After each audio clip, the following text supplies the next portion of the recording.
അപ്പോൾ ആദ്യമായിട്ട് കേരളീയ സമൂഹത്തിനോട് പൊതുവായി ഞാൻ മാപ്പ് ചോദിക്കുകയാണ്. മാപ്പ് ചോദിക്കുന്നത് ഒരിക്കലും ചെയ്യാൻ പാടില്ലാത്ത പ്രവൃത്തി ഞാൻ ചെയ്തു. പല പോലീസ് ഓഫീസർമാരുടെയും ഫോൺ കോൾ ഞാൻ ചോർത്തി. അത് ചിലത് ഞാൻ ടെലികാസ്റ്റ് ചെയ്തു. ഇനിയും ഒരുപാട് കോളുകൾ ടെലികാസ്റ്റ് ചെയ്യാനുണ്ട്. ഇങ്ങനെ ചെയ്യേണ്ടി വന്നതിന്റെ ഗതികേട് കേരളത്തിലെ ജനങ്ങൾക്ക് മനസ്സിലാവും. ഈ ഒരു പൊതുസമൂഹത്തിന്റെ നന്മയ്ക്ക് വേണ്ടി ചെയ്യേണ്ടി വന്നതാണ്. ഈ കള്ള ഗ്രൂപ്പിന്റെ, യഥാർത്ഥത്തിൽ പറഞ്ഞാൽ പക്ക ക്രിമിനൽസിന്റെ, ഈ നാടിനെ സംരക്ഷിക്കാൻ, ജനങ്ങളെ ജീവനും സ്വത്തിനും സംരക്ഷണം, ഈ നാടിന്റെ ആഭ്യന്തര സുരക്ഷിതത്വം ഉറപ്പുവരുത്താൻ വിശ്വസിച്ച് ഗവൺമെന്റ് ഏൽപ്പിച്ച ഉത്തരവാദിത്തപ്പെട്ട ചില ഓഫീസർമാർ നടത്തിക്കൊണ്ടിരിക്കുന്ന രാജ്യവിരുദ്ധമായ, ദേശവിരുദ്ധമായ, സാമൂഹിക വിരുദ്ധമായ അവരുടെ പ്രവർത്തികൾ ജനങ്ങളെ, സർക്കാരിനെ, എൻ്റെ പാർട്ടിയെ ബോധ്യപ്പെടുത്താൻ ഇതല്ലാത്ത ഒരു മാർഗവും എൻ്റെ മുമ്പിലില്ലാത്തതുകൊണ്ടാണ് ഈ ഫോൺ കോളുകൾ ചോർത്തി ജനങ്ങളുടെ മുമ്പിൽ എത്തിക്കേണ്ടി വന്നത്. അതുകൊണ്ട് ഒരിക്കൽ കൂടി പ്രിയപ്പെട്ട എൻ്റെ കേരള ജനതയോട് ഞാൻ വീണ്ടും ആ കാര്യത്തിൽ ക്ഷമ ചോദിക്കുകയാണ്.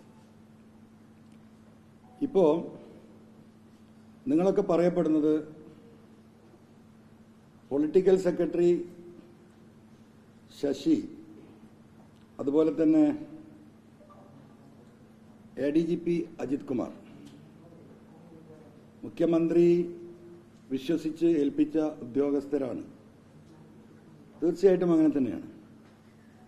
ഇവിടെ വിഷയം വരുന്നത് ആ ബഹുമാനപ്പെട്ട മുഖ്യമന്ത്രി ഏൽപ്പിച്ച വലിയ ദൗത്യം, ഉത്തരവാദിത്വം സത്യസന്ധമായി അവിടെ നിർവഹിക്കപ്പെട്ടുവോ എന്നതാണ് ഇവിടുത്തെ രാഷ്ട്രീയപരമായ എൻ്റെ പ്രധാന പ്രശ്നം.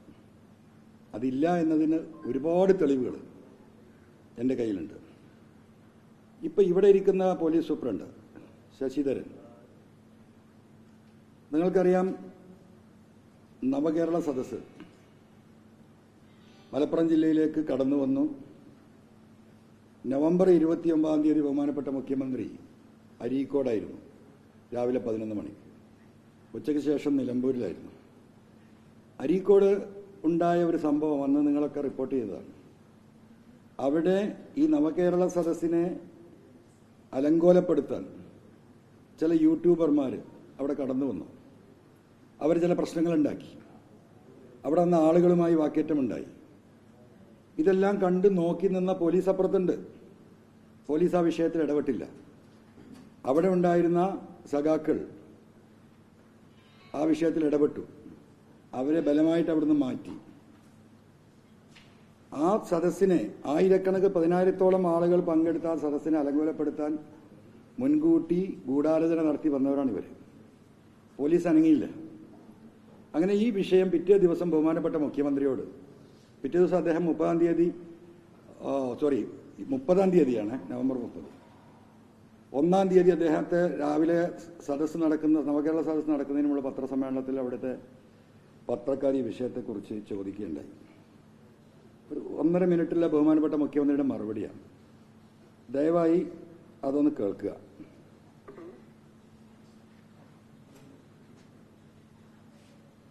അരീക്കോട് ഇന്നലെയാണോ? ഇന്നലെയല്ലേ അവിടെ പിന്നെ 7,605 ആള് നിവേദനം കൊടുത്തു. 7,605 ആള് നിവേദനം അവിടെ കൊടുത്തു. ആ 7,605 ആള് സുഗമമായിട്ട് നിവേദനം കൊടുത്ത് അവിടെ നിന്ന് പോയി. ഒരു പ്രശ്നം ഉണ്ടായിട്ടില്ല. ഒരു പ്രശ്നം ഉണ്ടാകാത്ത കാര്യത്തിൽ പ്രശ്നമുണ്ട് എന്ന് വെട്ടി തീർക്കാൻ ചില ആൾക്കാർ കെട്ടിച്ചമക്കുന്ന കാര്യങ്ങൾ മാത്രമാണ്, മറ്റൊന്നുമല്ല. ദൃശ്യങ്ങൾ നിങ്ങൾ തന്നെ ഏർപ്പാട് ചെയ്തതാണെങ്കിൽ ഞാനത് ചെയ്യാൻ പറ്റും, എനിക്കതൊക്കെ പറയാൻ പറ്റും. നിങ്ങളിപ്പോ ഒരാളെടുത്ത് അനാവശ്യമായി തട്ടിക്കയറുമ്പോ അയാളുടെ പിന്നെ എന്തെങ്കിലും പറയില്ലേ? നിങ്ങൾ ആ ദൃശ്യം എടുത്ത് കൊടുത്താൽ ആ ദൃശ്യാന്ന് പറഞ്ഞിട്ട് കാര്യമുണ്ടോ? എന്താ സംഭവിച്ചെന്നറിയാം. 7,605 ആള് പങ്കെടുത്തിയൊരു പരിപാടിയാണ് നിങ്ങൾ കൊച്ചാക്കി കാണുന്നത്. അതൊരു ശരിയായ മാധ്യമപ്രവർത്തനമല്ല കേട്ടോ. അപ്പോ ഇതാണ് ബഹുമാനപ്പെട്ട മുഖ്യമന്ത്രി ഈ ഇഷ്യൂവുമായി ബന്ധപ്പെട്ട് പിറ്റേ ദിവസം, അതായത് ഡിസംബർ 1 പാലക്കാട് നടത്തിയ പത്രസമ്മേളനം. അതേ ദിവസം ഈ ശശിധരൻ ഈ പറയുന്ന പാർട്ടി പ്രവർത്തകർക്കെതിരെ 11ഓളം പ്രവർത്തകർക്കെതിരെ കേസിട്ടു. ചില്ലറ കേസല്ല, കളവ് കേസടക്കം. ആ പാവപ്പെട്ട ഡിവൈഎഫ്ഐയുടെ പ്രവർത്തകർ ഏകദേശം 3 ആഴ്ചയോളം ജയിലിൽ കടത്തി. ഇവിടെയാണ് ഇതിന്റെ പ്രശ്നം. അപ്പോ ഇത് പൊളിറ്റിക്കൽ സെക്രട്ടറി ഹാൻഡിൽ ചെയ്യേണ്ട വിഷയമാണ്. ബഹുമാനപ്പെട്ട മുഖ്യമന്ത്രി ഈ വിഷയത്തിൽ കൃത്യമായ സർക്കാരിന്റെ നയം വ്യക്തമാക്കുകയും അവിടെ അലങ്കോലപ്പെടുത്താൻ വന്നവരാണ് എന്ന് വ്യക്തമാക്കുകയും 7600 ചില്ലാനം ആളുകൾ പരാതി നൽകാൻ വന്നിട്ട് ഒരു പ്രശ്നവും ഉണ്ടായില്ല. 1-2 യൂട്യൂബർമാർ മാത്രമേ പ്രശ്നം ഉണ്ടാവുള്ളൂ.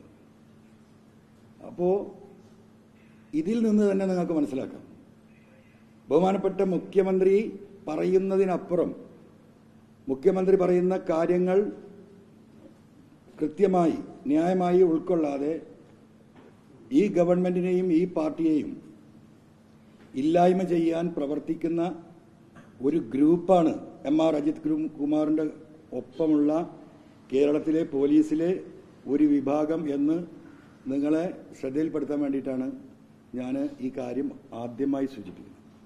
നമുക്ക് നമ്മുടെ വിഷയത്തിലേക്ക് വരാം.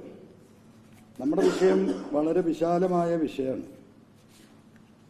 ഒരു സമ്മേളനം കൊണ്ടോ 10 സമ്മേളനം കൊണ്ടോ നമുക്ക് ഇത് പൂർത്തീകരിക്കാൻ കഴിയില്ല. 32 മിനിറ്റ് ഈ പറയുന്ന സുജിത് ദാസ് സംസാരിച്ച ഒരു കോൾ റെക്കോർഡാണ് എനിക്ക് നിങ്ങളെ ഇന്ന് ഇവിടെ നിന്ന് കേൾപ്പിക്കാനുള്ളത്.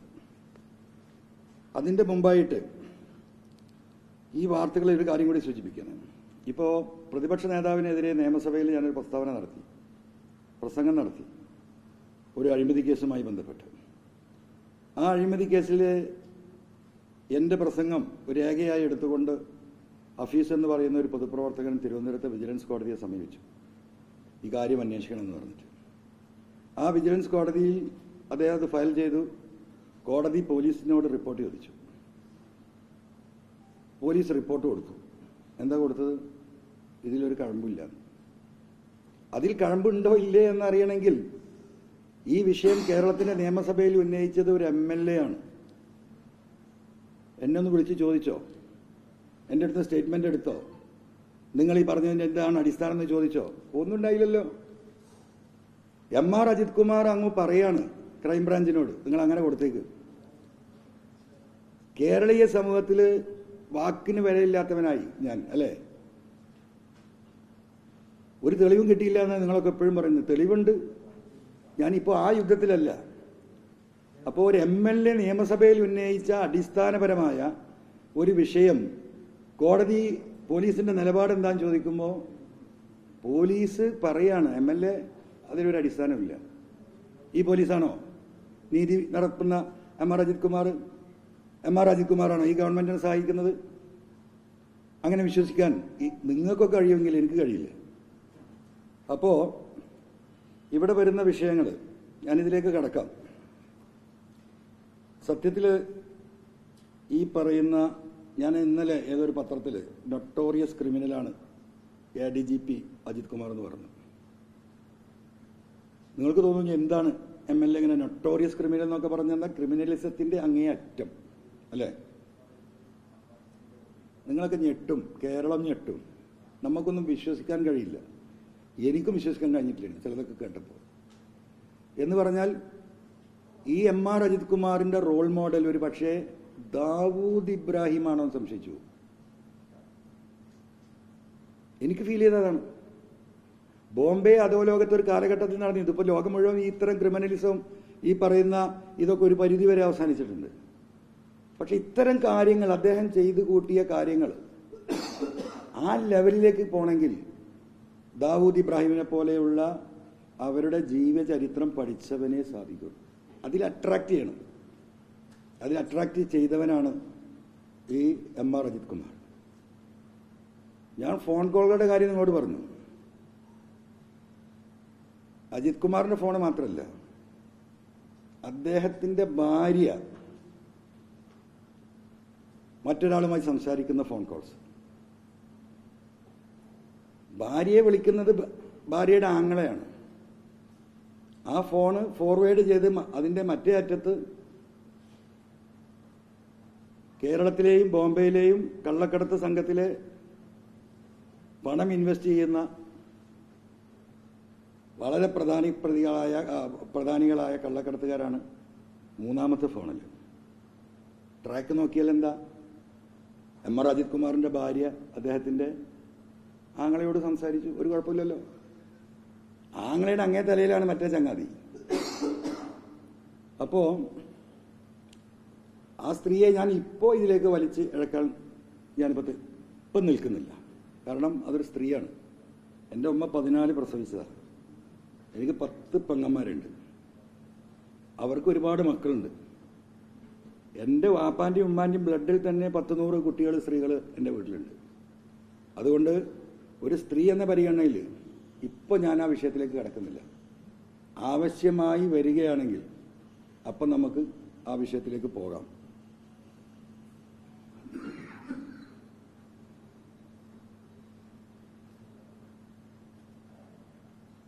പിന്നെ ഏഷ്യാനെറ്റ്, വിനു വി ജോൺ എന്നൊക്കെ അറിയാലോ.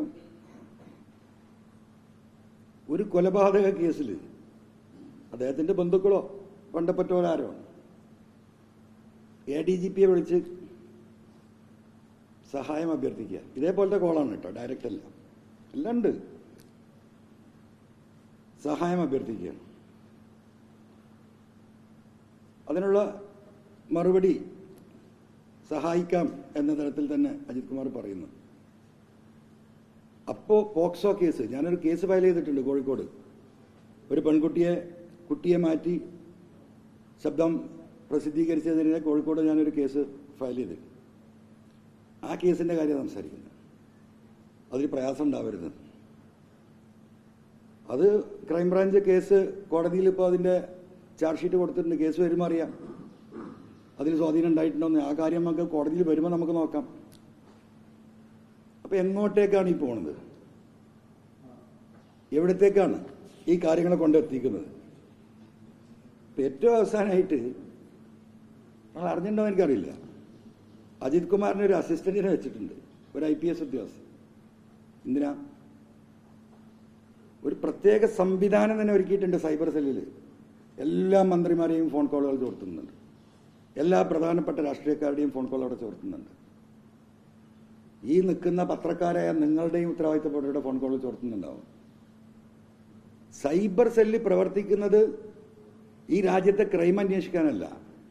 സൈബർ സെല്ല് പ്രവർത്തിക്കുന്നത് ഈ നാട്ടിലെ മന്ത്രിമാരുടെയും പാർട്ടി പ്രവർത്തകരുടെയും നേതാക്കളുടെയും സമൂഹത്തിലെ ഉന്നതരുടെയും പത്രമാധ്യമ പ്രവർത്തകരുടെയും ഒക്കെ അവരുടെ പരിപാടി എന്താണെന്ന് അറിയാനാണ്. അപ്പം അതിൽ ചെറിയൊരു വിശ്വാസക്കുറവ് വന്നു. ആർക്ക്? എം ആർ അജിത് കുമാറിന്. അത് കൈകാര്യം ചെയ്യുന്നത് വേറൊരു ഓഫീസറാണ്, പേര് ഇപ്പം ഞാൻ പറയുന്നില്ല. അപ്പം അതിലേക്ക് ആ IPS ഓഫീസറെ സൂപ്പർവൈസ് ചെയ്യാനും ആ കാര്യങ്ങൾ ഡെയിലി റിപ്പോർട്ട് ചെയ്യാനും കേരളത്തിൻ്റെ ചരിത്രത്തിൽ കേട്ടുകേൾവിയില്ല. ഈ രാത്രി ചായ ഉണ്ടായി കൊടുക്കുക, വൈകുന്നേരം ആകുമ്പോഴേക്ക് റിപ്പോർട്ട് കൊടുക്കുക. ഈ നാട്ടിലെ സാധാരണക്കാരായ ജനങ്ങളെ ശമ്പളം കൊടുക്കുന്ന ഒരു ഓഫീസറെ അവിടെ കൊണ്ടിരുത്തിയിരിക്കുക. പുള്ളി വലിയ പുള്ളിയാട്ടോ, ഇപ്പം ഇരുത്തിയിരിക്കുന്ന പുള്ളി. സരിത കേസിൽ ഈ പറയുന്ന റിപ്പോർട്ടിൽ വലിയ പരാമർശം ഉണ്ടായിട്ടില്ല.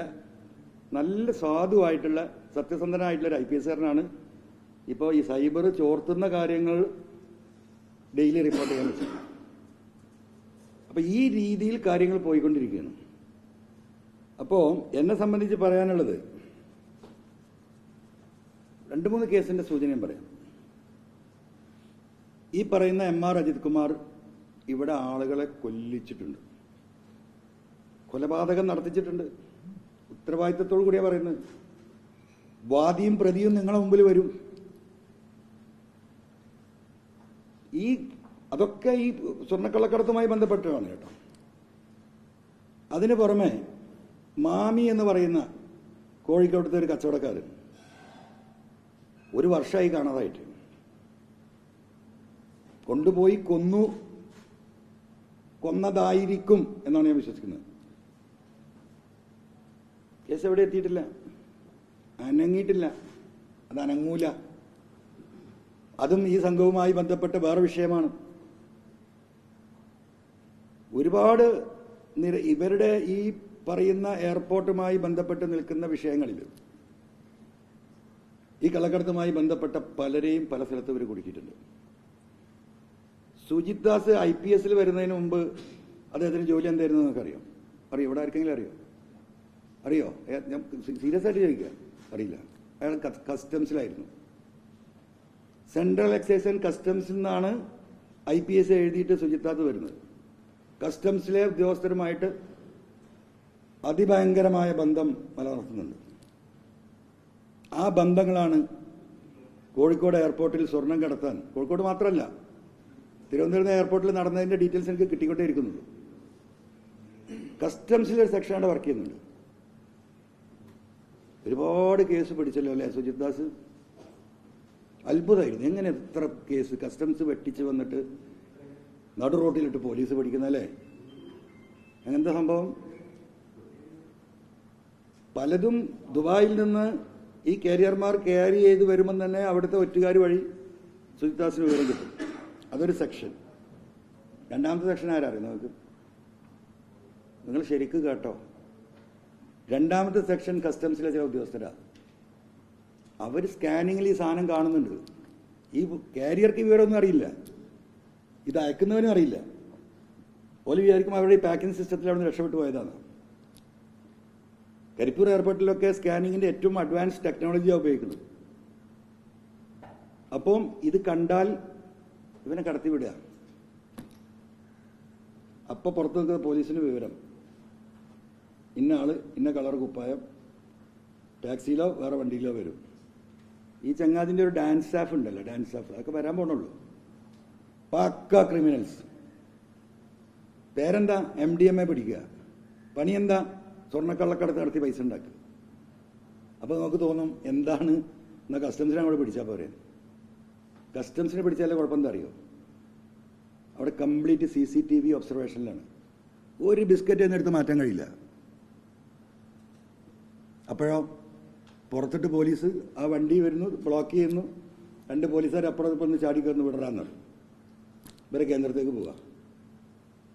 അവിടെ നിന്നാണ് ചോദിക്കാനൊന്നുമില്ലല്ലോ, കൃത്യമായ പെട്ടിയുടെ ഏത് ഭാഗത്ത് എങ്ങനെ വെച്ചിരിക്കുന്നത്. 25 ബിസ്ക്കറ്റ് ഉണ്ടെങ്കിൽ 10 ബിസ്ക്കറ്റ് അവിടെ നിന്ന് എടുക്കും. ഉത്തരവാദിത്തത്തോടു കൂടിയാണ് PV എന്നവർ പറയുന്നത് കേട്ടോ. 50-60% അടിച്ചു മാറ്റും, ബാക്കി കസ്റ്റംസിന് കൈമാറും. എന്നും പിടുത്തം, കോടാനക്കോടി ഉറുപ്പിന്റെ സ്വർണ്ണം പിടുത്തം. കസ്റ്റംസ് പിടിച്ചാൽ ആർക്കൊന്നും കിട്ടൂല. അപ്പോ 60-70% അടിച്ചു മാറ്റി. അതിനൊരു സെറ്റപ്പ് സുജിത് ദാസിന്റെ ഈ പഴയ കസ്റ്റംസ് ബന്ധവുമായി ബന്ധപ്പെട്ട ഒരു ഗ്രൂപ്പും ഈ പറയുന്ന ഡാൻസ് സ്റ്റാഫും ഈ പറയുന്ന സുജിത് ദാസും ഈ പറയുന്ന ഇതിന്റെ ഏറ്റവും തലവൻ MR അജിത് കുമാറും അന്വേഷിക്കട്ടെ. ഇതൊക്കെ അന്വേഷിക്കണമല്ലോ.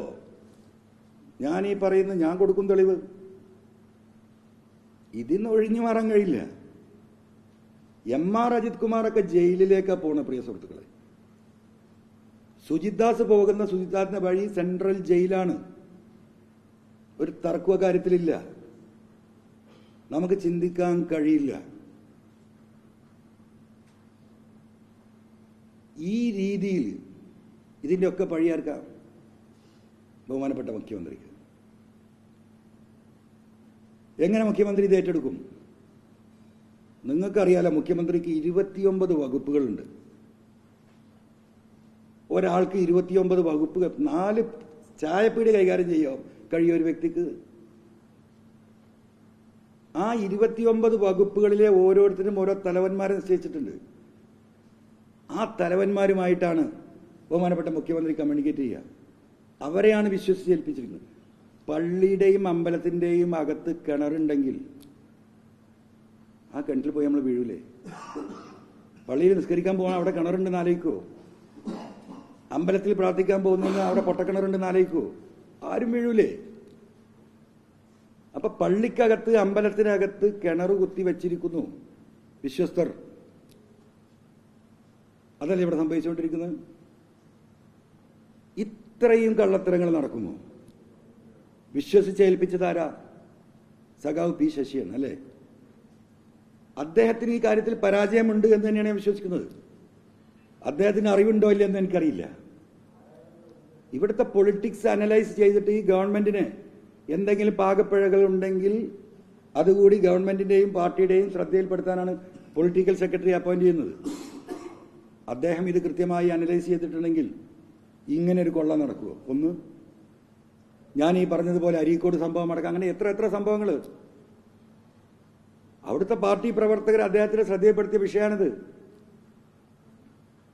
മുഖ്യമന്ത്രി പറഞ്ഞതിനെതിരെ മണിക്കൂറുകൾ കഴിയുന്നതിന് മുമ്പ് മുഖ്യമന്ത്രി പറഞ്ഞത് തെറ്റാണ് എന്ന് വരുത്തി തീർക്കുന്നതല്ലേ അരീക്കോട് സംഭവത്തിൽ?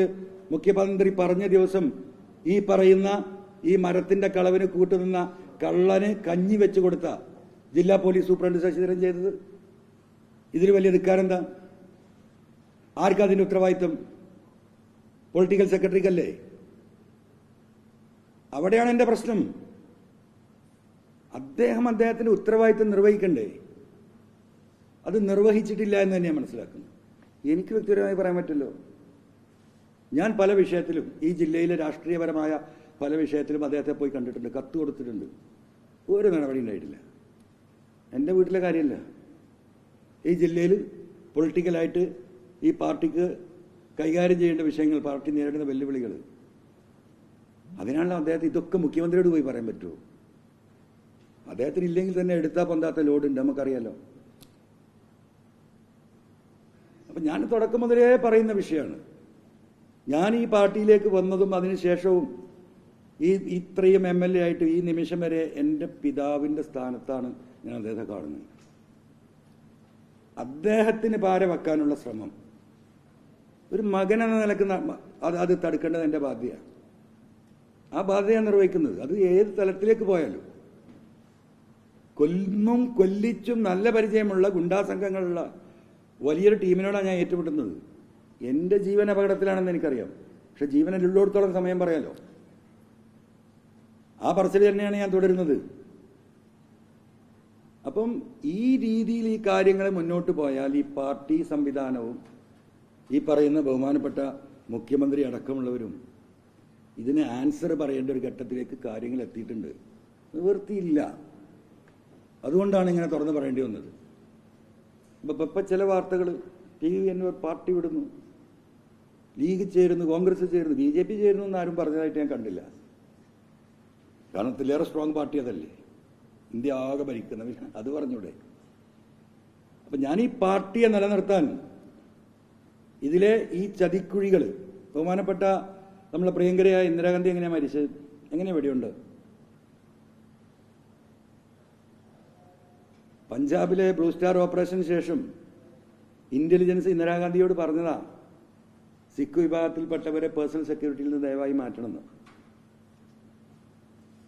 ഇന്ദിരാജി എന്താ പറഞ്ഞത്? പിന്നെന്താ മതേതരത്വം? വെടികൊണ്ട് മരിച്ചില്ലേ? അങ്ങനെ ബഹുമാനപ്പെട്ട മുഖ്യമന്ത്രിയെ ഈ കൊലച്ചതിക്ക് വിട്ടുകൊടുക്കണോ? ഞാൻ വിട്ടുകൊടുക്കണോ? ഞാൻ ഏതായാലും വിട്ടുകൊടുക്കാൻ തീരുമാനിച്ചിട്ടില്ല. ഒന്നുകിൽ ഞാനില്ലാതാവും. അങ്ങനെ ഈ പാർട്ടിക്ക് വേണ്ടി ഇല്ലാതാവാനാണ് എൻ്റെ വിധിയെങ്കിൽ ഞാനൊരു ദൈവവിശ്വാസിയാണ്. ഈ ഭൂമിയിൽ നടക്കുന്ന എല്ലാ കാര്യങ്ങളും ദൈവത്തിൻ്റെ വിധിക്കനുസരിച്ചേ നടക്കുമെന്ന് വിശ്വസിക്കുന്നവനാണ്. ഈ പോരാട്ടം ശക്തമായപ്പം എന്നെ സ്നേഹിക്കുന്നതിന് ഉത്തരവാദിത്തപ്പെട്ട പലരും വിളിച്ചു. അതിൽ കേരളത്തിലെ ഒരു വലിയ മഹാനായ മതപണ്ഡിതനുണ്ടായിരുന്നു. അദ്ദേഹം പറഞ്ഞു, നിങ്ങൾ ആരോടായി കളിക്കുന്നത്? നിങ്ങൾ എന്താ ഈ ചെയ്യുന്നത്? ഇവരൊക്കെ വലിയ സംവിധാനമല്ലേ? ഈ ഗവൺമെൻറ്റൊക്കെ 2 കൊല്ലം കഴിഞ്ഞ് പോയാലും ഇവരൊക്കെ വീണ്ടും അധികാരത്തിലുണ്ടാവില്ലേ? നിങ്ങൾക്ക് ഇവിടെ ജീവിക്കേണ്ട, ഞങ്ങൾക്കൊക്കെ എന്തെങ്കിലും ഒരു അത്യാവശ്യം വരുമ്പോൾ വന്ന് കാണാൻ പറയാൻ പറ്റുന്ന ഒരാൾ എന്ന നിലക്ക് നിങ്ങളൊക്കെ ജീവിച്ചിരിക്കണം ഞങ്ങൾ ആഗ്രഹിക്കുന്നുണ്ട്. ഞാൻ ആ ബഹുമാനപ്പെട്ട പണ്ഡിതനോട് പറഞ്ഞു, ഖുർആനിലൊരു ആയത്തുണ്ട്, ഒരു അധ്യായം, ഈ ലോകത്തുള്ള മനുഷ്യരും ജിന്നുകളും എല്ലാവരും കൂടി നിന്നെ ഉപദ്രവിക്കണമെന്ന് വിചാരിച്ചാൽ നിന്നെ ഉപദ്രവിക്കാൻ കഴിയില്ല, ദൈവമായ ഞാൻ ഉദ്ദേശിക്കാതെ. എന്നിട്ട് തിരിച്ച് വീണ്ടും പറയാണ് ഖുർആൻ, ഈ മനുഷ്യരെല്ലാവരും ജിന്നുകളും കൂടിയിട്ട് നിന്നെ സഹായിക്കണമെന്ന് വിചാരിച്ചാൽ നിന്നെ സഹായിക്കാൻ കഴിയില്ല, ദൈവമായ ഞാൻ ഉദ്ദേശിക്കാതെ. അപ്പോൾ ആ ശക്തനായ ദൈവത്തിൽ വിശ്വസിച്ചിട്ട് തന്നെയാണ് ഞാൻ ഈ വിഷയത്തിൽ ഇറങ്ങിയിട്ടുള്ളത്. അതുകൊണ്ട് ഈ ഓലപ്പാമ്പ് കാണിച്ചും ഈ പേടിപ്പിച്ചും ഈ വേറെ രീതിയിൽ അങ്ങനെ ഇപ്പം എൻ്റെ ഫോണൊക്കെ ഹാക്കിങ്ങിലാണ്, എന്നോ ഹാക്കിങ്ങിലാണ്. ഇങ്ങനെ എടുക്കുമ്പോൾ ചില സമയത്ത് 4 ആളൊക്കെ സംസാരിക്കുന്നുണ്ട്, മനസ്സിലായില്ലേ? 4 ആളൊക്കെ സംസാരം കേൾക്കാം. ഇത് ഇന്ന് തുടങ്ങിയതല്ല, അത് ഇത്ര സ്ട്രോങ് ആയിട്ട് ഇപ്പോൾ ഒരു 3-4 മാസമേ ഉള്ളൂ. കാരണം ഞാൻ ഇതിൻ്റെ പിന്നിലുണ്ടെന്നല്ല അജിത് കുമാറിന് അറിയാം. ഈ സാജൻ സ്കറിയ കേസിൽ സത്യം ഞാൻ തുറന്ന് പറയാം, ഞാൻ ഇന്നലെ ആരോടെ പറഞ്ഞു, ഈ ശ്രീജിത്തിനോട് പരാതി ഈ മരമുറി കേസിൽ കൊടുപ്പിച്ചത് ഞാനാ.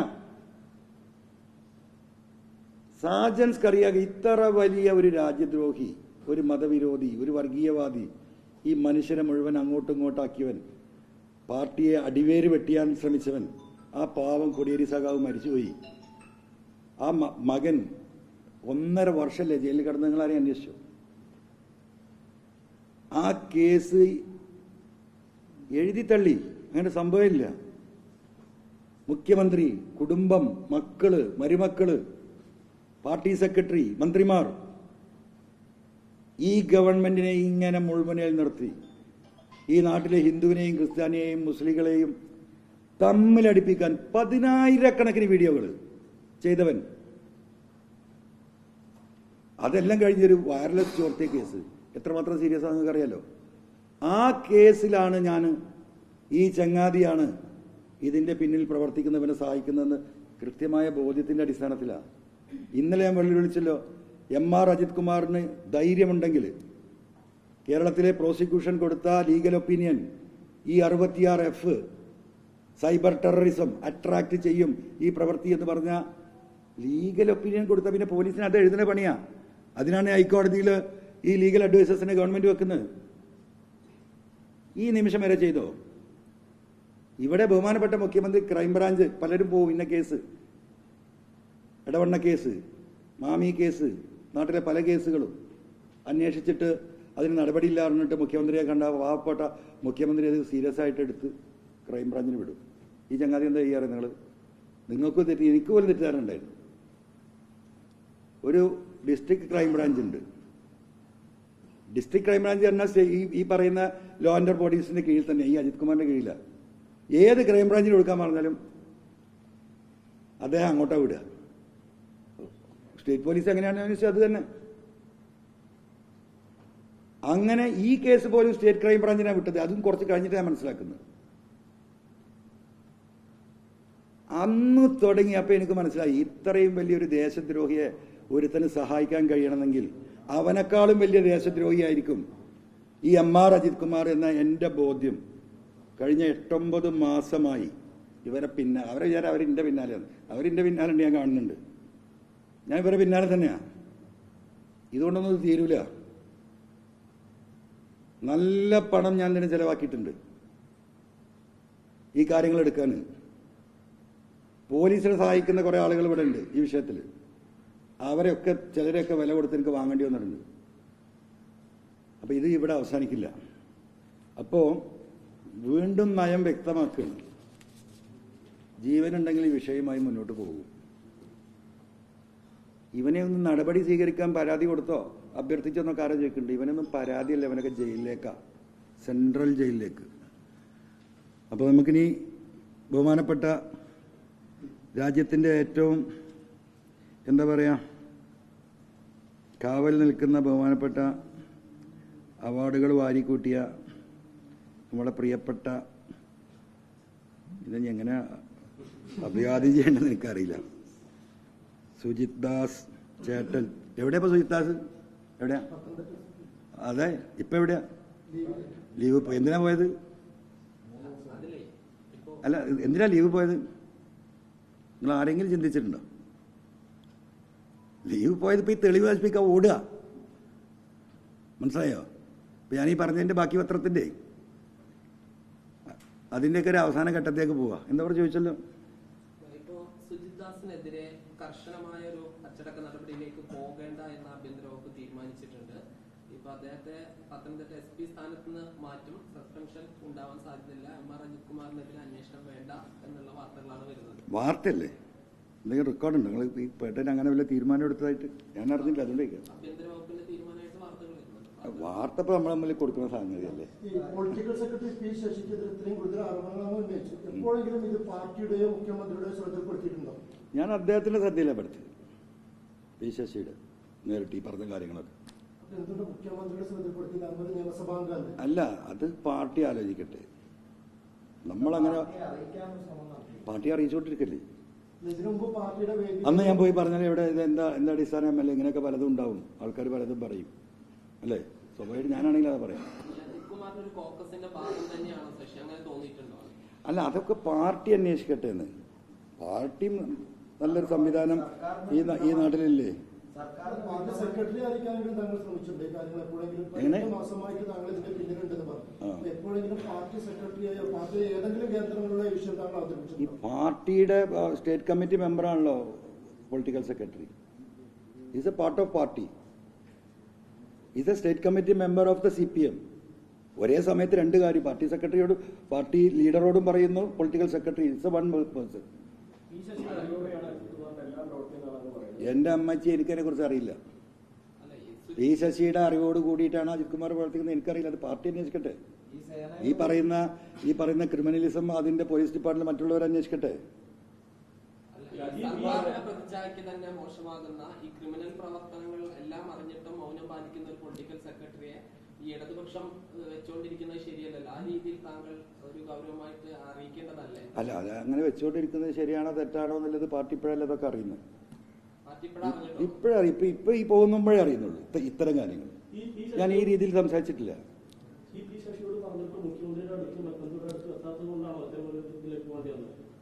അത് പി ശശി ഇതിലൊരു നടപടിയും സ്വീകരിച്ചില്ല. അദ്ദേഹമാണ് സത്യത്തിൽ ഈ കാര്യങ്ങൾ പോലീസുമായി ബന്ധപ്പെട്ട ലോ ആൻഡ് ഓർഡർ സംഗതികൾ, ഈ നാട്ടിൽ നിന്ന് കിട്ടുന്ന ഇത്തരത്തിലുള്ള ദയനീയമായ കേസന്വേഷണത്തിന്റെ പരാജയത്തിന്റെ പരാതികൾ, ഇതൊക്കെ അന്വേഷിക്കാൻ അതിനെ സൂപ്പർവൈസ് ചെയ്യാൻ ഉത്തരവാദിത്തപ്പെട്ടിട്ടാണല്ലോ അദ്ദേഹത്തെ നിർത്തിയിരിക്കുന്നത്. അത് മാത്രമല്ല, what is a political secretary? He should analyse the politics, what is happening in Kerala and he has report to CM and the party. അയാൾ ഉത്തരവാദിത്തല്ലേ? ഉണ്ടായിട്ടില്ലല്ലോ. അവിടെ പ്രശ്നം. പലതവണ താങ്കൾ ഉൾപ്പെടെ ആവശ്യപ്പെട്ടിട്ട് നടന്നല്ലോ. താങ്കളുടെ മാത്രം പ്രശ്നമാണോ അതോ മറ്റ് MLA-മാർക്കും ഇതുപോലെ ഉണ്ടോ? അതെനിക്കറിയില്ല. വെടികൊണ്ട് മരിക്കാൻ തയ്യാറുള്ള MLA-മാർ എത്ര ആളുണ്ടെന്ന് എനിക്കറിയില്ലേ. മനസ്സിലായില്ലേ? അവരെ കുറ്റം പറയാൻ കഴിയില്ല. ഓരോരുത്തരുടെയും ശേഷിയുടെ പ്രശ്നമാണ്. മനസ്സിലായി? ഇത് ചെറിയ കാര്യമില്ലല്ലോ. ഈ ഭരണം പോകും, ഇവരിൽ ബാക്കിയുള്ളതൊക്കെ അവിടെ ഉണ്ടാവുമല്ലോ. ഇവർക്ക് എന്ത് കള്ളക്കേസ് എടുത്തൂടെ? ഞാൻ ഇതിലേക്ക് ഇങ്ങനെ ഇറങ്ങുമ്പോൾ ആലോചിച്ചു, മറ്റേ ചങ്ങാതി പറയുന്നത് നിങ്ങൾ കേട്ടല്ലോ, 25 കൊല്ലം എനിക്ക് സർവീസ് ഉണ്ട്, വിനീത വിധേയനായിട്ട് നിൽക്കും. നല്ല ലാഭല്ല കച്ചവടമല്ലേ? ഇപ്പുറത്തേക്ക് ഈ ലെവലിൽ ഇറങ്ങിയാൽ എന്താ സ്ഥിതി? ഇവരൊക്കെ ഇവിടെ ഉണ്ടാവും അല്ലെ? എൻ്റെ ആയുസ് പടച്ചോന്ന് നിശ്ചയിക്കപ്പെട്ടതാ. മരണം നിങ്ങൾക്ക് നിശ്ചയിക്കപ്പെട്ട സമയത്തേക്ക് ആ മരണത്തിലേക്ക് നിങ്ങൾ നടന്നടുക്കുന്ന പറയുന്നത്. അതുകൊണ്ട് ഞാൻ മരണത്തിന് ഭയപ്പെടുന്നേ ഇല്ല. മനസ്സിലായില്ലേ? അപ്പോൾ ഞാനിങ്ങനെ ആലോചിച്ചു എന്താ ചെയ്യേണ്ടത്. എൻ്റെ എന്നോട് പറഞ്ഞത് ഈ നാട് ഈ കോലത്തിലാണ്, എൻ്റെ ഉത്തരവാദിത്തമാണ്. അധികാരം എന്ന് പറഞ്ഞതിന് ഒരുപാട് answer I have to answer to my God. അപ്പോൾ എൻ്റെ മനസാക്ഷി എന്നെ തള്ളുകയാണ്, പറയ് എന്ന് പറഞ്ഞിട്ട് അതിന്റെ ഭാഗമായിട്ട് പറയണം.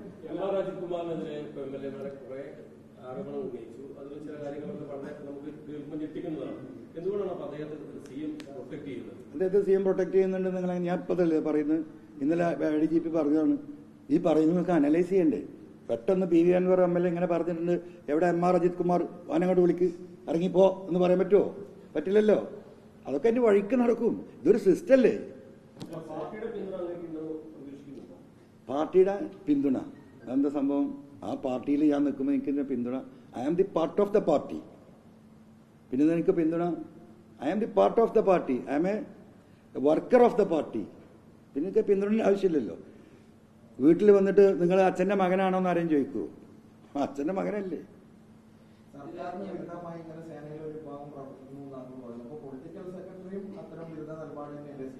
അതൊന്നും പൊന്നു മകനെ എനിക്കറിയില്ല. ഇതപ്പോ പറഞ്ഞ മലയാളത്തിലല്ലേ? നല്ല ബുദ്ധി നിങ്ങൾക്കൊക്കെ ഉണ്ടല്ലോ.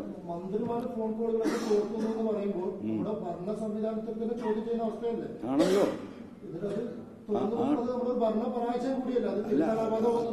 അത് ഭരണപരാജയമാണോ ഭരണത്തിന്റെ നന്മയാണോ? സാധാരണ നമ്മൾ ഈ പറയുന്ന ഇങ്ങനത്തെ ഒക്കെ ക്രൈസിൽ സാധാരണ ഒരു ഗവൺമെന്റ്, നമ്മളൊരു ഉദാഹരണം പറയാം, ഇതുമായി ബന്ധപ്പെട്ട് ഇദ്ദേഹം ഇപ്പൊ ചോർത്തിക്കൊണ്ടിരിക്കുന്ന കാര്യവുമായി ബന്ധപ്പെട്ട് ഇങ്ങനെയൊക്കെ ചോർത്താറുണ്ട്. എപ്പോഴാണ്? ഇപ്പൊ ഒരു ഗവൺമെന്റ് ഒരു പാർട്ട് മാറി അപ്പുറത്തേക്ക് പോയി അവിടെ ഗവൺമെന്റ് ഉണ്ടാക്കാനുള്ള ശ്രമം നടക്കുന്നു. സ്വാഭാവികമായിട്ടാണ് ഈ പറയുന്ന ഇന്റലിജൻസും സ്പെഷ്യൽ ബ്രാഞ്ചൊക്കെ ചിലപ്പം അങ്ങനെ പോകാൻ സാധ്യതയുള്ള നേതാക്കന്മാരുടെയും MLA-മാരുടെയൊക്കെ അങ്ങനത്തെ ഒന്നും സംഭവം കേരളത്തിലില്ലല്ലോ. ഇത് സാധാ സീതാ നടന്നു പോകുന്ന ഒരു ഭരണകർത്താക്കൾ ആരൊക്കെയാണ് വിളിക്കുന്നത്. ഇപ്പം ഒറ്റ കാര്യം പറഞ്ഞു, ഇടവണ്ണ കേസ്. ഇടവണ്ണ ആ വെടിവെച്ച് അതിലേക്ക് വരുന്നുള്ളൂ, ഒന്നും ഇപ്പം പറയുന്നില്ല. ഒറ്റ ഉദാഹരണം പറയാം. ആ കേസ് ആദ്യം നല്ല സ്ട്രെയിറ്റ് ആയിട്ട് സത്യസന്ധമായിട്ടാണ് പോയിരുന്നത്. ആ കേസ് അന്വേഷിച്ചിരുന്നത് ബിജു ആണ്, തിരൂര് SP DYSP. അദ്ദേഹത്തിന്റെ ഫോണ് മുഴുവൻ ചോർത്തി ആര്? സുജിത് ദാസ്. അവനെ വിളിപ്പിച്ചു. നിങ്ങൾ കേട്ടോ, ഉത്തരവാദിത്തത്തിൽ കൂടി പറയുന്നത്. ഫോൺ കോൾ ഇങ്ങനെ ആ ലിസ്റ്റ് കാണിച്ചു കൊടുത്തു. ഞാൻ എന്താണോ മനസ്സിലായല്ലോ എന്നാണ്. അപ്പൊ ഞാൻ എന്താണോ ഉദ്ദേശിക്കുന്നത് അതിനനുസരിച്ച് കേസ് നടത്തിക്കൊന്നാണ്. സുജിത് ദാസിന്റെ ആ കേസിലെ ഇന്റൻഷൻ എന്താണ്, അതിന് അനുസരിച്ച് നടത്തിക്കൊന്നു. അപ്പോ ആരമുണ്ട്? ബിജു ഇപ്പൊ തിരുവാലക്കാരൻ, എന്റെ നാട്ടുകാരൻ, എടവണ്ണ പഞ്ചായത്ത്. ഇപ്പൊ നമ്മളെ പോലീസുകാരൻ മരിച്ചില്ലേ, അത് നമ്മളെ പഞ്ചായത്തിന്റെ പത്തപിരി ശ്രീകുമാർ ഒക്കെ ബാക്കിൽ വരുന്നുണ്ട്. അതെ, അതാ പറഞ്ഞ് കൊന്നിട്ടുണ്ട്, കൊല്ലിച്ചിട്ടുണ്ട്, ആത്മഹത്യ ചെയ്യിച്ചിട്ടുണ്ട്, നാട് വിട്ടിട്ടുണ്ട്, ജോലി രാജിവെച്ച് പോയിട്ടുണ്ട്, മാനസിക രോഗികളായ പോലീസുകാരുണ്ട്. ഇതൊക്കെ ഇവിടെ ഉണ്ടല്ലോ. ഓ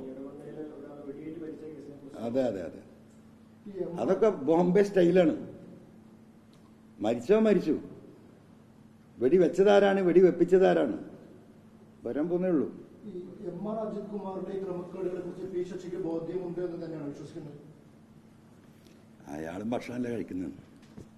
പിന്നെ അങ്ങനെ പി ശശി നമ്മളെയൊക്കെ പോലെ ഭക്ഷണമല്ല കഴിക്കുന്നത്. നമ്മളെക്കാട്ടിലൊക്കെ ബുദ്ധി ഉള്ളൊരു വ്യക്തിയല്ലേ. അപ്പൊ അങ്ങനെ അറിയാതെ പോകാൻ സാധ്യത ഉണ്ടോ? പിന്നെ അങ്ങനെ ബോധ്യമുണ്ടായിട്ട് പി ശശി എന്തിനാണ് MR അജിത് കുമാറിനെ സംരക്ഷിക്കുന്നത്? അല്ല, അത് നിങ്ങൾ അന്വേഷിക്കും. ആ ഒരു പണി നിങ്ങൾ എടുക്ക്. ഇത്രയും പണി ഞാൻ എടുത്തില്ലേ? ഇപ്പൊ MR അജിത് കുമാർ കൊല്ലിച്ചിട്ടുണ്ട്, അങ്ങനെ ആളുകളെ, പ്രതികളെയും അതിന്റെ ആളുകളെയും കൊണ്ടുവരുമെന്ന് പറഞ്ഞത് അത് എവിടുത്തെ കേസാണ്? അല്ല, അത് നമുക്ക് പിന്നെ പറയാം. വഴി വരും. നിങ്ങളിതിൽ ആത്മാർത്ഥമായി എന്നെ നിങ്ങൾ സഹായിക്കണ്ട. എൻ്റെ കാര്യങ്ങൾ ഇത് കഴിഞ്ഞാൽ ഞങ്ങൾക്ക് കിട്ടും, അതൊരു തർക്കമില്ല. ഞാൻ അത്ര നല്ല ആളൊന്നും അല്ലല്ലോ. അപ്പം എൻ്റെ പിന്നാലെ കൂടെ ഞങ്ങൾക്ക് ഇനിയും സമയമുണ്ട്. അത് നിങ്ങൾ വിട്ടേക്ക്. നമ്മൾ ആദ്യമില്ല ആ പൊസിഷനിൽ തന്നെ നമുക്ക് നിൽക്കാം, അതിനും എനിക്ക് കുഴപ്പമില്ല.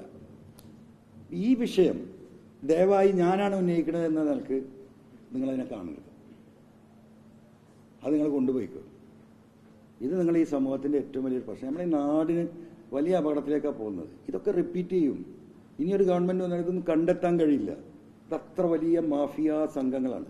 ഞാൻ ആദ്യം പറഞ്ഞ ഒരു സോഷ്യൽ ഓഡിറ്റിംഗും ഇല്ലാത്ത ജനാധിപത്യത്തിലെ സംവിധാനം എന്ന് പറയുന്നത് എന്താ? ഒന്ന് പോലീസാണ്, വേറൊന്ന് മിലിറ്ററിയാണ്. ഒരു വില്ലേജ് ഓഫീസർ ന്യായമായിട്ടുള്ളൊരു കേസിന് ഒരു നികുതി ഷീട്ട് കൊടുത്തില്ല, അവിടെ പാർട്ടി പ്രവർത്തകർ, ജനങ്ങൾ, പൊതുപ്രവർത്തകർ ഇടപെടില്ല. എന്താണ് വില്ലേജ് ഓഫീസറെ നിങ്ങളെ കൊടുക്കാത്തെന്ന് ചോദിക്കില്ലേ? പോലീസ് സ്റ്റേഷനിലേക്ക് എത്ര ആൾ പോകും? അവിടെ പോയി 2 ശബ്ദമിട്ടാൽ എന്താ സ്ഥിതി? അവിടെ ഔദ്യോഗിക കൃത്യവേണം നടപ്പിലാക്കിയാന്ന് ആ വാതിലിട്ട് തുറക്കുന്നതാണ്. ഏത് വാതിൽ? മറ്റേ കമ്പിട്ട വാതിലില്ലേ, അതിനുള്ളിൽ കണക്കാക്കും, ട്രൗസർ ഊരിയാടെ നിർത്തും. എത്ര ആൾ പോകും? ഈ തമ്മാടിത്തം ഇവിടെ നടക്കുന്നതിന്റെ കാരണം ഈ സോഷ്യൽ ഓഡിറ്റിങ്ങിന് വഴിയില്ലാത്തതുകൊണ്ടാണ്. പൊതുപ്രവർത്തകർ പോലീസ് സ്റ്റേഷനിൽ കയറി ഇറങ്ങാത്തോടത്തോളം കാലം ഈ അരാജകത്വം ഇവിടെ തുടങ്ങും. ഉദ്യോഗസ്ഥ ഈ പറയുന്ന സ്വജനപക്ഷപാതം ഉണ്ടാവും. നീതി ഇവിടെ നടപ്പിലാവില്ല. വളരെ അപൂർവ ആളുകൾക്ക് നീതി നടപ്പാക്കാൻ സാധിക്കൂ. പോലീസ് സ്റ്റേഷനുകൾ ഈ പറയുന്ന ഒരു ക്രിമിനൽ സംഘങ്ങളുടെ കയ്യിലേക്ക്, അത് നയിക്കുന്നവരുടെ കയ്യിലേക്ക് കൊടുത്താൽ ഈ പുതിയ തലമുറ കയറി വരുന്ന പോലീസുകാർ എന്താ കാണുന്നത്? ഈ സാജൻസ് കരയിൽ നിന്ന് കാശ് വാങ്ങിയവൻ, ഈ രാജ്യദ്രോഹിയിൽ നിന്ന് കാശ് വാങ്ങിയവൻ ഈ സേനയെ നയിച്ചാൽ ഇതൊക്കെ താഴെയുള്ളവർക്ക് അറിയില്ലേ? ഈ കോക്കസിൽ അറിയില്ലേ? ഞാനിപ്പോൾ രാവിലെ 8 മണിക്ക് എൻ്റെ വീട്ടിൻ്റെ പരിസരത്ത് ഒരു IPS ഓഫീസറെ കണ്ടിട്ടാണ് വരുന്നത്. എന്തെല്ലാം ഇൻഫർമേഷൻ. എന്നെ നേരിട്ട് ബന്ധപ്പെടാൻ കഴിയാത്തവർ പല വഴിക്കും നമ്മൾ ആക്സസ് ചെയ്യുന്നു. എന്തെല്ലാം ഈ നാട്ടിൽ നടക്കുന്നത്? അപ്പം ഞാനിപ്പോൾ ഇത് നിർത്തണോ? ഞാനിത് ആകാശം ഇടിഞ്ഞു വിടാൻ നിർത്തില്ല. അല്ല, ശശിധരൻ വേറൊരു രീതിയാണ്. ശശിധരൻ യഥാർത്ഥത്തിൽ ഈ ഫോൺ കോളിൽ നിങ്ങൾക്ക് കേൾക്കാം സുജിത് ദാസ് പറയുന്നത്. എന്താ പറയുന്നത്? ശശിധരൻ അങ്ങനെ മണ്ണും കല്ലും പിടിച്ച് അങ്ങനെ ഓടട്ടെ. DGPയുടെ എല്ലാ കൊട്ടേഷനും നടത്തി കൊടുക്കാനാണ് അവൻ മണ്ണിന്റെ പിന്നിൽ പോണത്. ഈ സ്റ്റേറ്റ്മെന്റിൽ സുജിത് ദാസ് പറയുന്നുണ്ട്. ഈ കോളാണോ എന്ന് എനിക്കറിയില്ല, കാരണം ഈ കോളോണ്ട് ഞാൻ കൺഫ്യൂസ്ഡാ. സുജിത് ദാസ് പറയുന്നുണ്ട് ഈ MR അജിത് കുമാർ കൊല്ലേണ്ടി വന്നാൽ കൊല്ലും, പിന്നെന്താ കൊല്ലിക്കുന്നു ഇത് പറയുന്നുണ്ട്. ഇതിലാണെന്ന് അറിയില്ല. നിങ്ങൾക്ക് പണിയുണ്ട്, ഇനിയും വരുന്നുണ്ട് സാധനം. ആരാ പറയുന്നത്? ഒരു IPS ഓഫീസർ, കേരളത്തിന്റെ ഏറ്റവും ഉന്നതനായ പോലീസ് ഓഫീസർ പറയാം അയാൾ കൊല്ലും ചെയ്യും, കൊല്ലിക്കും ചെയ്യും കേട്ടോ. ആ വാക്കിൽ ചെറിയ ഒന്ന് കൊല്ലും എന്നുള്ളത് ക്ലിയറാ. രണ്ടാമത്തെ വാക്ക് എനിക്ക് എനിക്ക് മെമ്മറൈസ് ചെയ്യാൻ പറ്റുന്നില്ല.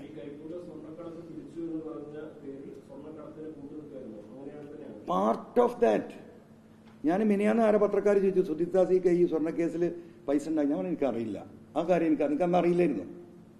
കുറെ ഇൻഫർമേഷൻ എൻ്റെ അടുത്തുണ്ടായിരുന്നു, പക്ഷേ അത് എനിക്ക് കിട്ടിയത് രണ്ടും കൂടി മാച്ച് ആവുന്നില്ലായിരുന്നു. അപ്പോൾ നമ്മൾ അറിയാത്തൊരു കാര്യത്തെക്കുറിച്ച് പറയാൻ പറ്റില്ലല്ലോ. പക്ഷേ ഇന്നലെ രാത്രിയോട് കൂടിയിട്ടാണ് മിനിയാന്ന് രാത്രിയോട് കൂടിയിട്ട് ക്ലിയർ പ്രൂഫ് എവിഡൻസ് കസ്റ്റംസ് നിന്ന് ഇവർ ട്രാൻസ്ഫർ ചെയ്ത വാട്സാപ്പ് മെസ്സേജുകൾ കസ്റ്റംസ് ഓഫീസേഴ്സ് വരാം. നമുക്കതേക്ക് അടക്കട്ടെ. ഞാൻ പറഞ്ഞല്ലോ, പാർട്ടിയുടെ പരാതി പട്ടിയെന്ന് ചോദിച്ചപ്പം പറഞ്ഞല്ലോ, ശശി എന്ന് പറയുന്ന പാർട്ടിയുടെ നേതാവ് പൊളിറ്റിക്കൽ സെക്രട്ടറിയാണ്. അപ്പൊ അദ്ദേഹത്തോട് പറയുമ്പോൾ പാർട്ടിയിൽ പരാതിയായി, പൊളിറ്റിക്കൽ സെക്രട്ടറിയോട് പരാതിയായി.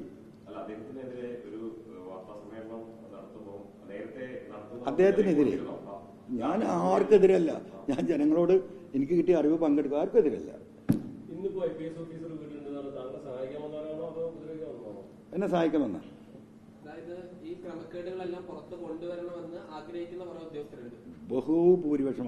അതായത് IPS റാങ്കിലെ ഒരു അക്കോർഡിംഗ് ടു മീ ഞാൻ മനസ്സിലാക്കുന്ന ഒരു 70% ആളുകൾ ഇത് പുറത്തു വരണം.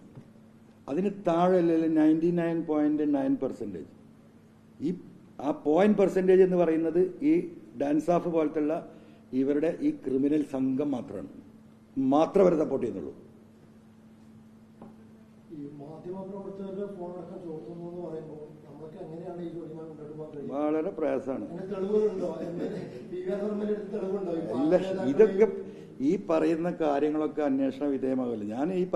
ഞാനിതെല്ലാം കഴിഞ്ഞിട്ട് ഞാനൊരു ഡീറ്റെയിൽ സ്റ്റേറ്റ്മെന്റ് ബഹുമാനപ്പെട്ട മുഖ്യമന്ത്രിക്ക് ഞാൻ സമർപ്പിക്കുന്നുണ്ട്.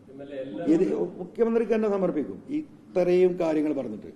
എന്നിട്ട് എന്റെ ഡിമാൻഡ് അതിൽ ഈ പറയുന്ന കാര്യങ്ങൾ ഒരു റിട്ടയർഡ് ജഡ്ജിയുടെ നേതൃത്വത്തിൽ പോലീസിലെ ഏറ്റവും ഒരു സ്പെഷ്യൽ ഇൻവെസ്റ്റിഗേഷൻ ടീം ഉണ്ടാക്കിയിട്ട് വിശ്വസ്തരായ ഈ നാടിനോട് കമ്മിറ്റ്മെന്റ് ഉള്ള IPS ഓഫീസർമാർ, പോലീസുകാർ, DYSമാർ, CIമാർ, SIമാർ കൂടുന്ന ഒരു കൃത്യമായ സംഘത്തെ ഉണ്ടാക്കി ബഹുമാനപ്പെട്ട മുഖ്യമന്ത്രിയുടെ മോണിറ്ററിംഗിൽ ഈ അന്വേഷണം നടത്തണമെന്നുള്ള അപേക്ഷ കൊടുക്കും.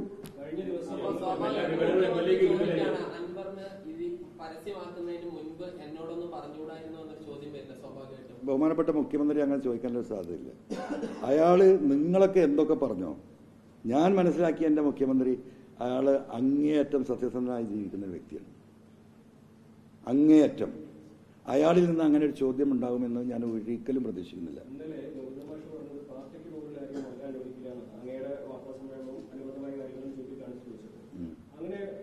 ഒന്നും കൂടി പറഞ്ഞ പാർട്ടിക്ക് മുകളിൽ ഓ എന്താ ചോദ്യം? ഏത് ചോദ്യത്തിന്റെ ഉത്തരം? അല്ല നിൽക്കട്ടെ, അവിടെ നിൽക്കട്ടെ. ചോദ്യം എന്താ? ഈ പത്രസമ്മേളനമൊക്കെ നടന്നുകൊണ്ടിരിക്കുമ്പോൾ ഈ വിഷയത്തിലേക്ക് വരുമ്പോൾ അവിടെ ഇരിക്കുന്ന ഒരു പത്രക്കാരൻ ചോദിക്കുന്നു, PV അൻവർ പാർട്ടിക്ക് മുകളിലേക്ക് വളരുന്നു. എന്താ മൂപ്പര് പറയാ? വളരുന്നുണ്ടെന്നോ? ആണോ? It's A common question, it's A common answer. പാർട്ടിക്ക് മുകളിൽ ആരും വളരൂല. അതിങ്ങനെ അങ്ങോട്ട് വളക്കുക. ആ വളവ് എൻ്റെ അടുത്ത് നിങ്ങൾ വളച്ചോ, അത് ഞാൻ നീർത്തും. മനസ്സിലായില്ലേ? അത്രേ ഉള്ളൂ. ആവശ്യമില്ലാത്ത കാര്യങ്ങൾ നിങ്ങൾക്ക് എന്തും ചോദിക്കാട്ടോ. You can ask any question. പിന്നെ അമ്മ സംവിധാനം തന്നെ ഒരുക്കിയിട്ടില്ലേ?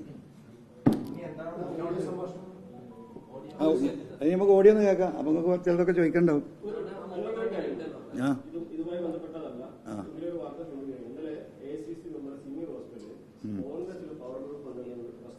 അയ്യോ, എനിക്ക് ആ പാർട്ടിനെ പറ്റിയ ഒന്നും അറിയില്ല. കോൺഗ്രസിലെ പവർ ഗ്രൂപ്പ് അല്ലേ? എന്റെ അമ്മച്ചിയെ ഇതൊക്കെ നടക്കും. അപ്പൊ നമുക്കിത് വെക്കാം അല്ലേ?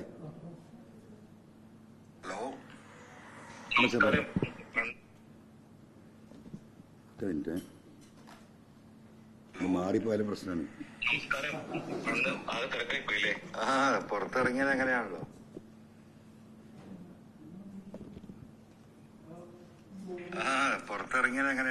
തിരക്കോട് തിരക്ക്. പിന്നെ ഈ ആളുകളിൽ നിന്ന് വണ്ടിയിൽ നിന്നൊന്നും ഇപ്പൊ സംസാരിക്കാൻ കഴിയില്ലല്ലോ. അതുകൊണ്ട് ഞങ്ങൾക്കൊക്കെ അറിയാലോ.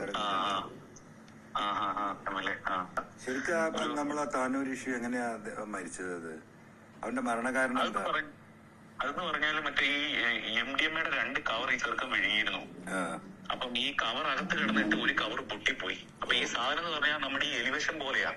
ഇത് അകത്ത് പോയിട്ട് ലീക്ക് ചെയ്ത് കഴിഞ്ഞാൽ ഇത് നമ്മുടെ ബ്ലഡിൽ കലരും. ഈ ഫുഡിന്റെ അകത്തുകൂടെ ഈ സാധനത്തിൽ പോയിട്ട് ഇത് ഇതിൽ നെർവ്സിൽ കയറും. അപ്പം ഈ ധമനികൾ ഇതെടുത്തിട്ട് ഹൃദയത്തിലെത്തിക്കും. അങ്ങനെ വന്നു കഴിയുമ്പോ പിന്നെ ഈ നമുക്ക് പ്രവർത്തനം നിലയ്ക്കും. പിന്നെ ഇവന്റെ പ്രശ്നം എന്ന് പറഞ്ഞാൽ ഇവന് 90% ധമനികൾ ബ്ലോക്ക് ആയിരുന്നു. അതായത് 90% ബ്ലോക്ക് അടി കൊടുത്താൽ തീരും. ആ രീതിക്കാണ് അവർക്ക്. അപ്പൊ അതൊക്കെ പോസ്റ്റ്മോർട്ടം റിപ്പോർട്ടിൽ ഉണ്ടാവുമല്ലോ.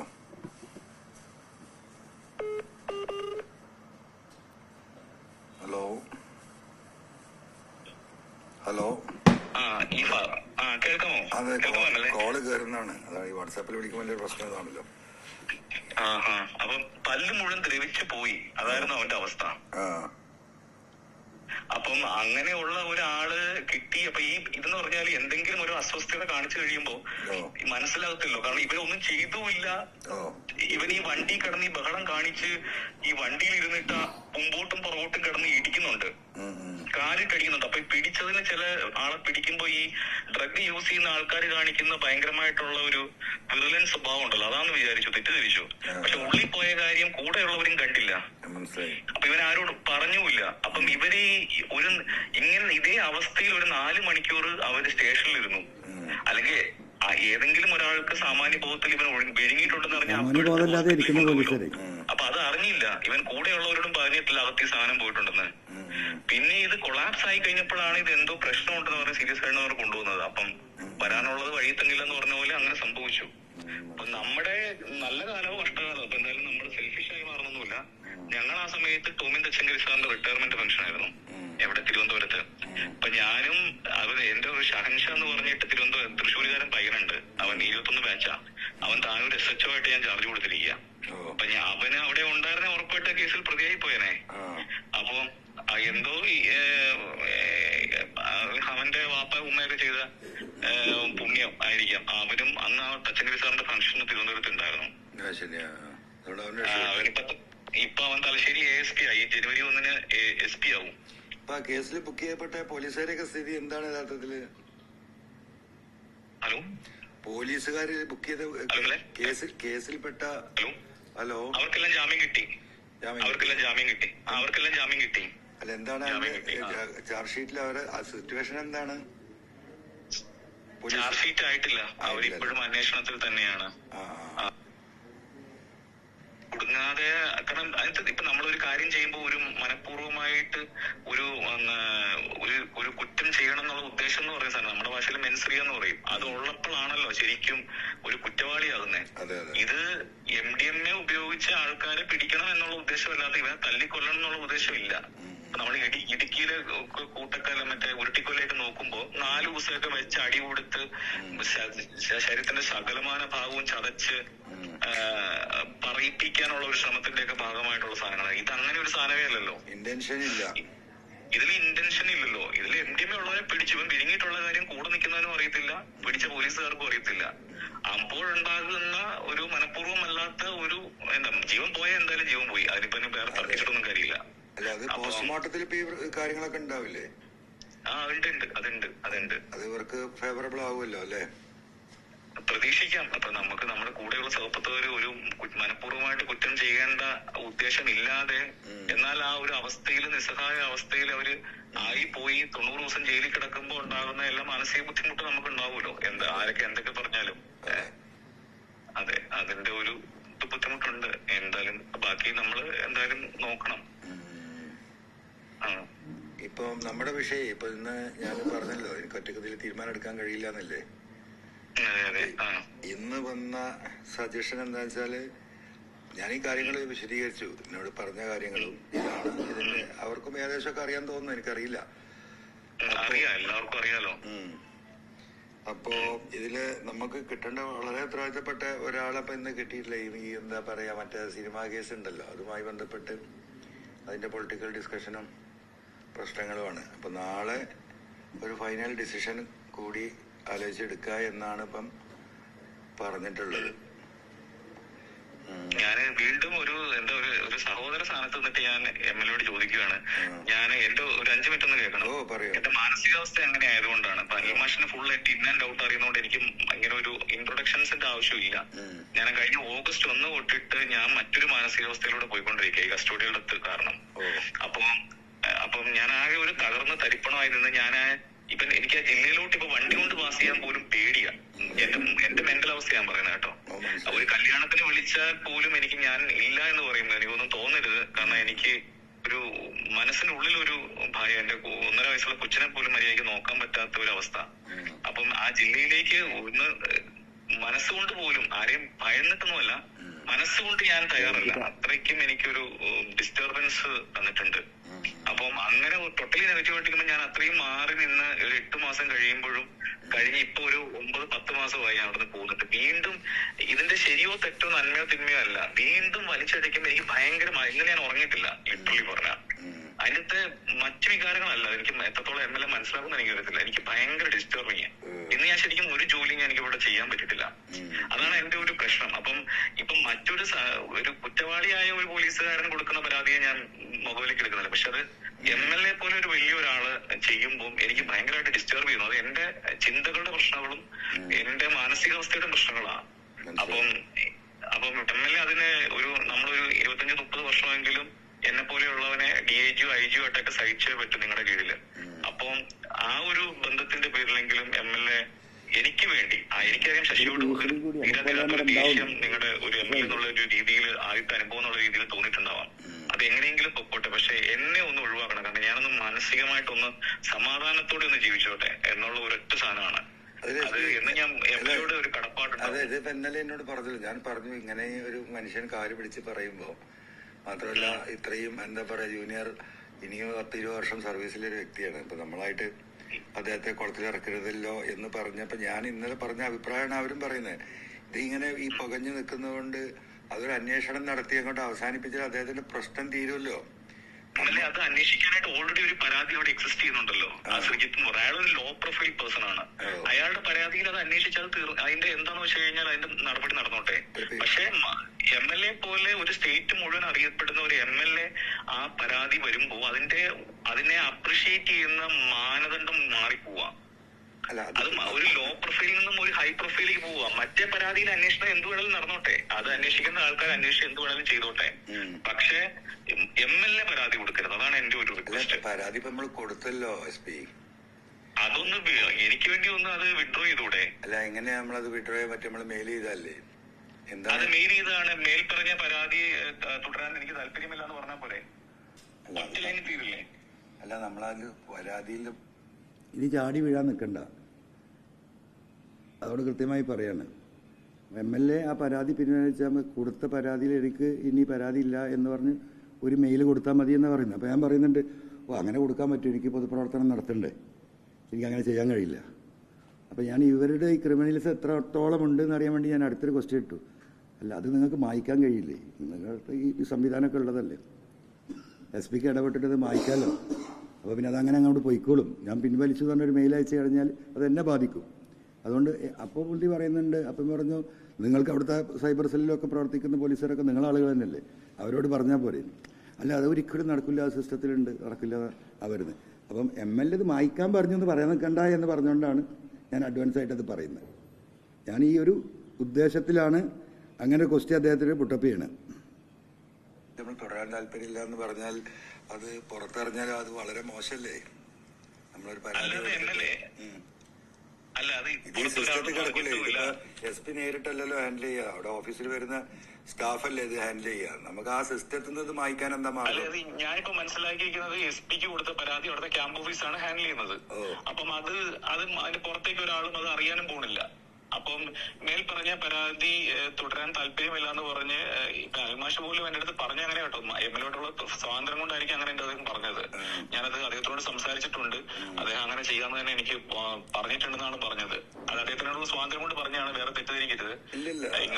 നിങ്ങൾ തമ്മിൽ എത്രത്തോളം ആത്മബന്ധം ഉണ്ടോ അത്രയും പോലും ഇല്ലെങ്കിൽ പോലും ഒരു സഹോദരി ബന്ധം ഉള്ളതുകൊണ്ടാണ് എന്റെ അടുത്ത് ആ ഒരു ഫ്രീഡത്തിൽ പറഞ്ഞത്. ഞാൻ ചോദിക്കുന്നത്, നമുക്കിപ്പോ ഇതില് ഇലക്കും മുള്ളിനും കേടില്ലാതെ ഈ വിഷയം ഇപ്പൊ കൊടുത്ത മെയില്, ആ മെയിലിൽ നിന്ന് അത് ഡിലീറ്റ് ചെയ്യാൻ എന്താ മാർഗം? അതിന് വേറെ വഴിയില്ല. അത് ഓൾറെഡി അത് പ്രിന്റ് എടുത്തു ഈ ശശിനെ കാണിച്ചിട്ടുണ്ട് അവര്. അയാൾ അവിടെ ഇല്ല, അയാൾ 2 ദിവസം ലീവാണ്. അപ്പൊ അവരെ അറിയിച്ചിട്ടുണ്ട്. അല്ല അത് ഓക്കെ, ശശിയല്ല മലപ്പുറം എസ് പി അല്ലേ ഇപ്പൊ അറിയുള്ളൂ. ഞാൻ ചോദിക്കുന്നത് ഇപ്പൊ ഈ പോലീസുകാരൊക്കെ ഇപ്പൊ നിങ്ങൾക്ക് ബന്ധമുണ്ടോ? ഇത്രയും കാലം ഇവിടെ വർക്ക് ചെയ്ത് അല്ല, ഞാൻ നേരിട്ട് അവരോട് ആരോട് സംസാരിച്ചിട്ടില്ല. ഈ ശശി ഇത് അറിഞ്ഞപ്പോ ശശി ഇത് DIG-നെ അറിയിച്ചു. അപ്പൊ DIG ആണ് എന്നെ വിളിച്ചറിഞ്ഞ, സുഹൃത്തെ ഇങ്ങനെ അൻവർ MLA സാർ എന്താ ഇങ്ങനെ നീയോട്ട് നല്ല ബന്ധമല്ലേ, എന്താ ഇപ്പൊ സാർ ഇങ്ങനെ ഇതിന്റെ അകത്ത് ഇങ്ങനെ ആവശ്യം ഇല്ലാതെ നിന്നോട് എന്തെങ്കിലും ദേഷ്യമുണ്ടോ? ഞാൻ പറഞ്ഞു എന്നോട് ഒരു ദേഷ്യമില്ല, 3 വർഷം ഞാൻ നല്ല ബന്ധം തന്നെയായിരുന്നു, വിളിച്ചാലും വിളിച്ചില്ലെങ്കിലും. അപ്പൊ എന്നോട് അങ്ങനെ അദ്ദേഹത്തിന് തോന്നിട്ട് കാര്യമില്ലായിരുന്നു. ശശിയോട് എന്തെങ്കിലും ദേഷ്യം ഉണ്ടാവാം, പക്ഷെ അല്ലാതെ എന്റെ അടുത്ത് അങ്ങനത്തെ ഒരുവിധ വികാരം അദ്ദേഹത്തിനില്ല, എനിക്ക് നല്ല ഉറപ്പുണ്ടെന്ന് പറഞ്ഞു. അപ്പൊ നീ ഒന്ന് അദ്ദേഹത്തിനോട് സംസാരിക്കുകയോ മറ്റോ ചെയ്യോ, ഇങ്ങനെ അത് സാറൊക്കെ അത് ഇട്ടെടുത്തു കഴിഞ്ഞാല് അത് അനാവശ്യമായിട്ട് നിന്റെ അനാവശ്യമായൊരു കോൺട്രവേഴ്സിയാണ്. മീൻസ് സാർ അതൊരിക്കലും മറ്റു പരാതി നടന്നു പോകട്ടെ, പക്ഷെ സാർ ഒരിക്കലും അത് വന്നു കഴിഞ്ഞാല് അത് മറ്റൊരു ഹൈ പ്രൊഫൈലിലേക്ക് അത് വെറുതെ പോകും. അപ്പം അത് നീ സാറിനോട് സംസാരിക്കുന്നു പറഞ്ഞു. ഇപ്പൊ നമ്മളെ DIG ആണ് കോഴിക്കോട്, അല്ല തൃശ്ശൂര്. പുള്ളിയാണ് ഇപ്പൊ അന്വേഷിച്ചോണ്ടിരിക്കുന്നത്. അതെ, ഈ എനിക്ക് വേണ്ടി നിങ്ങളൊന്ന് ഇത് ചെയ്യുക. അല്ല, തൃശ്ശൂർ DIG-നെ സുജിത് SP ക്ക് മാനേജ് ചെയ്യാൻ പറ്റൂലേ? ഇല്ല, അവരൊക്കെ ട്രാൻസ്ഫർ ആയി പോവാണേ. നാളെ അവര് റിലീവ് ചെയ്യാണ്. അല്ല, ഇനിയിപ്പൊ അടുത്ത ആള് വന്നാലും നിങ്ങളെ ഗ്രൂപ്പിൽപ്പെട്ട അങ്ങനെ മാനേജ് ചെയ്യാനല്ലല്ലോ. അപ്പൊ അതിന്റെ അകത്ത് എനിക്ക് ഒറ്റ റിക്വസ്റ്റ് MLA-യോടുള്ളൂ. MLA കൊടുത്ത പരാതി ഒന്ന് വിഡ്രോ ചെയ്യണം. അത് എന്റെ പേഴ്സണൽ റിക്വസ്റ്റാ. അല്ല, പറയുന്നത് ഇറ്റ്സ് ഓക്കെ. ഞാൻ ചോദിക്കുന്നത് അങ്ങനെയാണെന്നുണ്ടെങ്കിൽ ഇപ്പൊ നമ്മൾ ഈ പരാതി അവിടെ ഈ സിസ്റ്റത്തിൽ നിന്ന് ഡിലീറ്റ് ചെയ്യണം എന്താ മാർഗം? നമ്മളൊരു പരാതി അതിന് ഒരു വഴിയില്ല. MLA ഇങ്ങനെ ഒരു പരാതി കൊടുത്താൽ അതിന് അടുത്തതിന് കണക്റ്റിംഗ് മെയിലായിട്ട് ഈ പരാതി തുടരാനായിട്ട് എനിക്ക് താല്പര്യമില്ല എന്ന് പറഞ്ഞ് ഒരു മെയിൽ അയക്കുന്ന അല്ലാതെ വേറെ ഒരു വഴിയില്ല. അല്ലെങ്കിൽ MLA-യോട് അങ്ങോട്ട് പറയത്തില്ലേ ഒരു സ്മാർട്ടായിട്ട് ഇങ്ങനെ ഒരു സൊല്യൂഷൻ ഉണ്ടെന്ന്? ഒരു കാര്യത്തിന് നിങ്ങൾ എനിക്ക് എന്റെ സമാധാനത്തിനെങ്കിലും ഇതൊന്ന് ചെയ്യും പ്ലീസ്. ഞാൻ ഒന്ന് റിക്വസ്റ്റ് ചെയ്യാം. എന്നോട് SP നാളെ നമുക്ക് ഒരു തീരുമാനം ഉണ്ടാക്കാം. അപ്പൊ ഞാനിത് ഇങ്ങനെ ഈ രീതിയിൽ അല്ലെങ്കിൽ അവൻ എന്നോട് മുഴുവൻ ശത്രുത, അത് നിങ്ങൾ എത്രത്തോളം മനസ്സിലാക്കണം അറിയില്ല. അൽമാഷോട് ചോദിച്ചറിയാം. അവൻ എന്റെ ഒപ്പം ഈ ശശിക്ക് നമ്മൾ തമ്മിൽ ഒരിക്കൽ പോലും ഫോണിൽ സംസാരിക്കാത്ത ആളാ. അത് നിങ്ങൾ പറഞ്ഞ എത്രത്തോളം വിശ്വസിക്കുന്ന എനിക്കറിയത്തില്ല. അതായത് അവന്റെ പ്രശ്നം എന്ന് പറഞ്ഞാൽ അവൻ ഈ പഴയ സ്കൂളുകൾ 1ാം റാങ്ക് എത്തേണ്ട ആൾക്കാരില്ല, 50 മേടിക്കാനായിട്ട്. അപ്പൊ അവരുടെ ഒരു വിചാരം അടുത്തവന് 50-49 കിട്ടാവുള്ളൂ, എനിക്ക് മാത്രമേ 50 കിട്ടാവുള്ളൂ. ഈ പഴയ സ്കൂളിലെ കുതിരിപ്പ് ആൾക്കാരല്ലേ, അവൻ അങ്ങനത്തെ ഒരുത്തനാ. ചെയ്തുകൊണ്ടിരിക്കുന്നത്. നിങ്ങൾ ചെയ്തതിനേക്കാളും കേസ് എടുക്കണം, FIR ഇടണം എന്ന് പറഞ്ഞ വർഷം കൊണ്ട് വിവിധ മേഖലകളിൽ പോലീസിംഗ് ചെയ്തു വെച്ചതിനൊപ്പം ഈ 57-58 വയസ്സുള്ളവന് ഓടിയെത്തത്തില്ല. കാരണം എന്റെ വയസ്സൊന്ന് 31 ഉള്ളൂ, ഇവന് 57 അതിന്റെ ഒരു വ്യത്യാസമുണ്ടല്ലോ. അപ്പൊ ഇവനെന്തുവായി? അപ്പം ഈ ചെയ്തു വെച്ചവൻ ചെയ്തതെല്ലാം മോശമാണെന്നുള്ള സ്ഥാനത്തിൽ സംസാരിച്ചിരിക്കുക. അപ്പൊ ഇവൻ കൂടെയുള്ള പോലീസുകാരോടും SI-മാരോടും CA-മാരോടും DYSP-മാരോടും എല്ലാം എന്റെ കുറ്റം പറയുക. മുകളിലോട്ടുള്ള ഇവന്റെ അടുപ്പക്കാരോടും വിളിച്ചു പറയുക, ഇവന്റെ ബാച്ചുകാരോടും വിളിച്ചു പറയുക, അയാൾ ചെയ്ത് ശരിയല്ല, ഞാനാണ് ഇപ്പൊ ചെയ്യുന്നത്, ഞാനാണ് ഇപ്പൊ മണ്ണ് പിടിക്കുന്നത്, ഞാനാണ് കല്ല് പിടിക്കുന്നത്, അയാൾ ഇതൊന്നും പിടിച്ചില്ല. അങ്ങനെ ഇങ്ങനെ പറഞ്ഞ് മോശമാക്കിക്കൊണ്ടിരിക്കുക. അപ്പൊ അയാളുടെ അടുത്താണ് ഈ സാധനം കിട്ടിയിരിക്കണേ. അപ്പൊ MLA ഉദ്ദേശിക്കുന്നത് അതേപോലെ ഒരു 4-5 ദിവസം മുമ്പ് ഒരാളോട് പറഞ്ഞതേ, കണ്ടില്ലേ വയനാട്ടില് ഉരുൾപൊട്ടലുണ്ടായി. ഞാൻ മലപ്പുറത്തുള്ളതുകൊണ്ടാണ് ഉരുൾപൊട്ടൽ ഇവിടെ ഇല്ലാതിരുന്നത്, ഞാൻ അനങ്ങാൻ സമ്മതിച്ചിട്ടില്ല. അത് ഇങ്ങനെ എന്താ പറഞ്ഞ ഈ ശുദ്ധം ദുഷ്ടന്റെ ഫലം ചെയ്യുന്നോ അല്ലെങ്കിൽ ഈ പൊട്ടനോ എങ്ങനെ വേണേലും ഇതിനെ വിളിക്കാം. പക്ഷെ ഇവന്റെ ആകെ ബലം എന്ന് പറഞ്ഞത് ADG എല്ലാന്റെ MR Ajith Kumar sir support ചെയ്യുന്നതല്ലാതെ ഇവന് വേറെ ഒരു ബലവും ഒരു തേങ്ങയില്ല. അപ്പൊ അങ്ങേര് ശക്തനായി നിൽക്കുന്ന ഒരു കാലഘട്ടം ആയതുകൊണ്ട് ഇവൻ ഇങ്ങനെ നിന്ന് പോകണം. അല്ല ഇവനെ എന്നേ ആൾക്കാർ ഓടിച്ചത്. ഇവനെ പാലക്കാട് ജില്ലയിൽ അവിടുത്തെ പോലീസുകാർ കേട്ടിട്ടില്ലായിരുന്നു, DYSP വരെ, ഇവൻ KPS SP ആയിട്ട് വരെ. കൺഫേർഡ് SP എന്ന നിലക്കില് ഈഗോ അദ്ദേഹത്തിന് നല്ല ഉണ്ടെന്ന് തോന്നുന്നു അല്ലേ? അതെ, അദ്ദേഹത്തിന്റെ പ്രശ്നം എന്ന് പറഞ്ഞാൽ ഈ ഡയറക്റ്റ് IPS-കാരെ മുഴുവൻ കുറ്റം പറയുക. സത്യത്തിൽ ഇതിന്റെ അകത്ത് ഈ IPS അസോസിയേഷനെ പറ്റിയ പാകപ്പിഴെന്ന് പറഞ്ഞാൽ ഇവർക്ക് ഇതൊന്നും അറിയത്തില്ല. ഇവന് ശരിക്കും ഡയറക്റ്റ് IPS-കാരെ ഇഷ്ടമല്ല. കാരണം ആ പ്രൊമോട്ടിയുടേതായിട്ടുള്ള വ്യത്യാസമുണ്ട്. അസോസിയേഷൻ IPS അസോസിയേഷൻ ഇങ്ങനെ ഒരു പരാതി ഈ MLA-യുടെ ഒരു ബൈറ്റിന്റെ ഒരു ചെറിയ ഭാഗം ഇവര് തെറ്റിദ്ധരിച്ചു.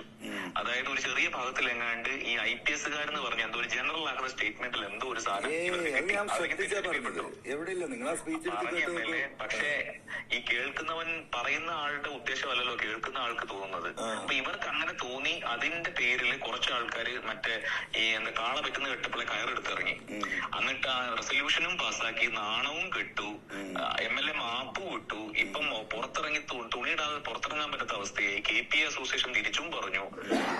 നാറി കേസായിട്ടിരിക്കുക. ഒരാവശ്യമില്ലായിരുന്നു ഒരു പ്രൊമോട്ടിക്ക് വേണ്ടി രക്ഷിക്കുന്നത്. കാരണം ഈ പ്രൊമോട്ടിമാർക്ക് ഡയറക്റ്റ് IPS-കാരുമായിട്ട് യാതൊരു താല്പര്യമില്ല. എസ്പെഷ്യലി ഇവന്. കാരണം ഇവന് ഈ ഭയങ്കര ഞാനാണ് ഒന്നാറാം കയറാൻ, ഞാൻ മറ്റേ ചായ പോലും കുടിക്കില്ല എന്ന് പറഞ്ഞ് ഇങ്ങനെ നാട്ടുകാരെ പറ്റി നടക്കല്ലേ. അല്ല, ഇപ്പൊ പുള്ളി SP നിങ്ങൾ ഇവിടെ 3 വർഷം വർക്ക് ചെയ്ത സമയത്ത് ഉണ്ടായ പെർഫോമൻസിന്റെ മേലെ പോകണം. അതിലേറെ FIR വേണം, അതിലേറെ പെറ്റി കേസ് വേണം, അതിലേറെ മണ്ണ് പിടിക്കണം. ഞാൻ 84 ബെഞ്ച് മാർക്കിലെ ബേസിക് പോലീസിംഗ് ചെയ്തു വെച്ചേ. ഇവൻ അതല്ലാതെ ആകെ FIR കൂട്ടാനും മണ്ണുവണ്ടി പിടിക്കാനായിട്ടും ഞാൻ അതിന് വളരെ കൃത്യമായി എന്റെ നയം വളരെ വ്യക്തമായിരുന്നു. കരിങ്കൽ കാറിക്ക് നയം വളരെ വ്യക്തമാണ്. കൃത്യമായി ലൈസൻസിങ് ഉണ്ട്. അതിന് ലൈസൻസ് ഇല്ലാത്തതിനെ നോക്കുക. ചെങ്കലിന് നമുക്ക് നെല്ലും പതിരും വേർപെടുത്താൻ പറ്റില്ല. കാരണം ജില്ലയിൽ ആകെ ലൈസൻസ് ഉള്ള പണ്ട് കാലത്ത് ഏതോ ഒരു ഒരെണ്ണമാണ്. വേറെ ആർക്കും ലൈസൻസ് ഇല്ല. നെല്ലും പതിരും വേർതിരിക്കാനേ വരത്തുള്ളൂ. മണ്ണിടിഞ്ഞ് മലയിടിഞ്ഞ് താഴെയുള്ളവർ മരിച്ചു പോകും. അല്ലെങ്കിൽ ഒരാളുടെ പറമ്പിൽ ഗുണ്ടായിസം കാണിച്ച് കേറി ഒരു പ്രമോഷനില്ലാതെ കേറി വെട്ടുക. അത് നാട്ടുകാർക്ക് ഭയങ്കരമായ പരാതി. വെള്ളപ്പൊക്കത്തിലോ അല്ലെങ്കിൽ മഴ പെയ്യുമ്പോഴോ ഞങ്ങളുടെ വീട് നശിക്കുന്നു പറയുന്നവര്. അങ്ങനെയുള്ള പരാതികളെ SB വെരിഫൈ ചെയ്ത് നന്മയുണ്ടെങ്കിൽ നടപടി.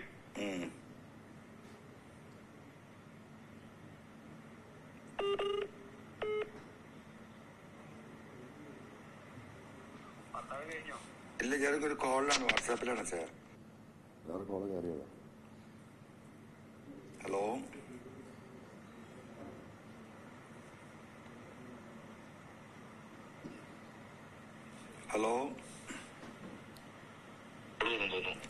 കോള് വന്നു. ഞാനത് റിജക്ട് ചെയ്തപ്പോ ആക്സെപ്റ്റ് ബട്ടൺ ആയിപ്പോയി.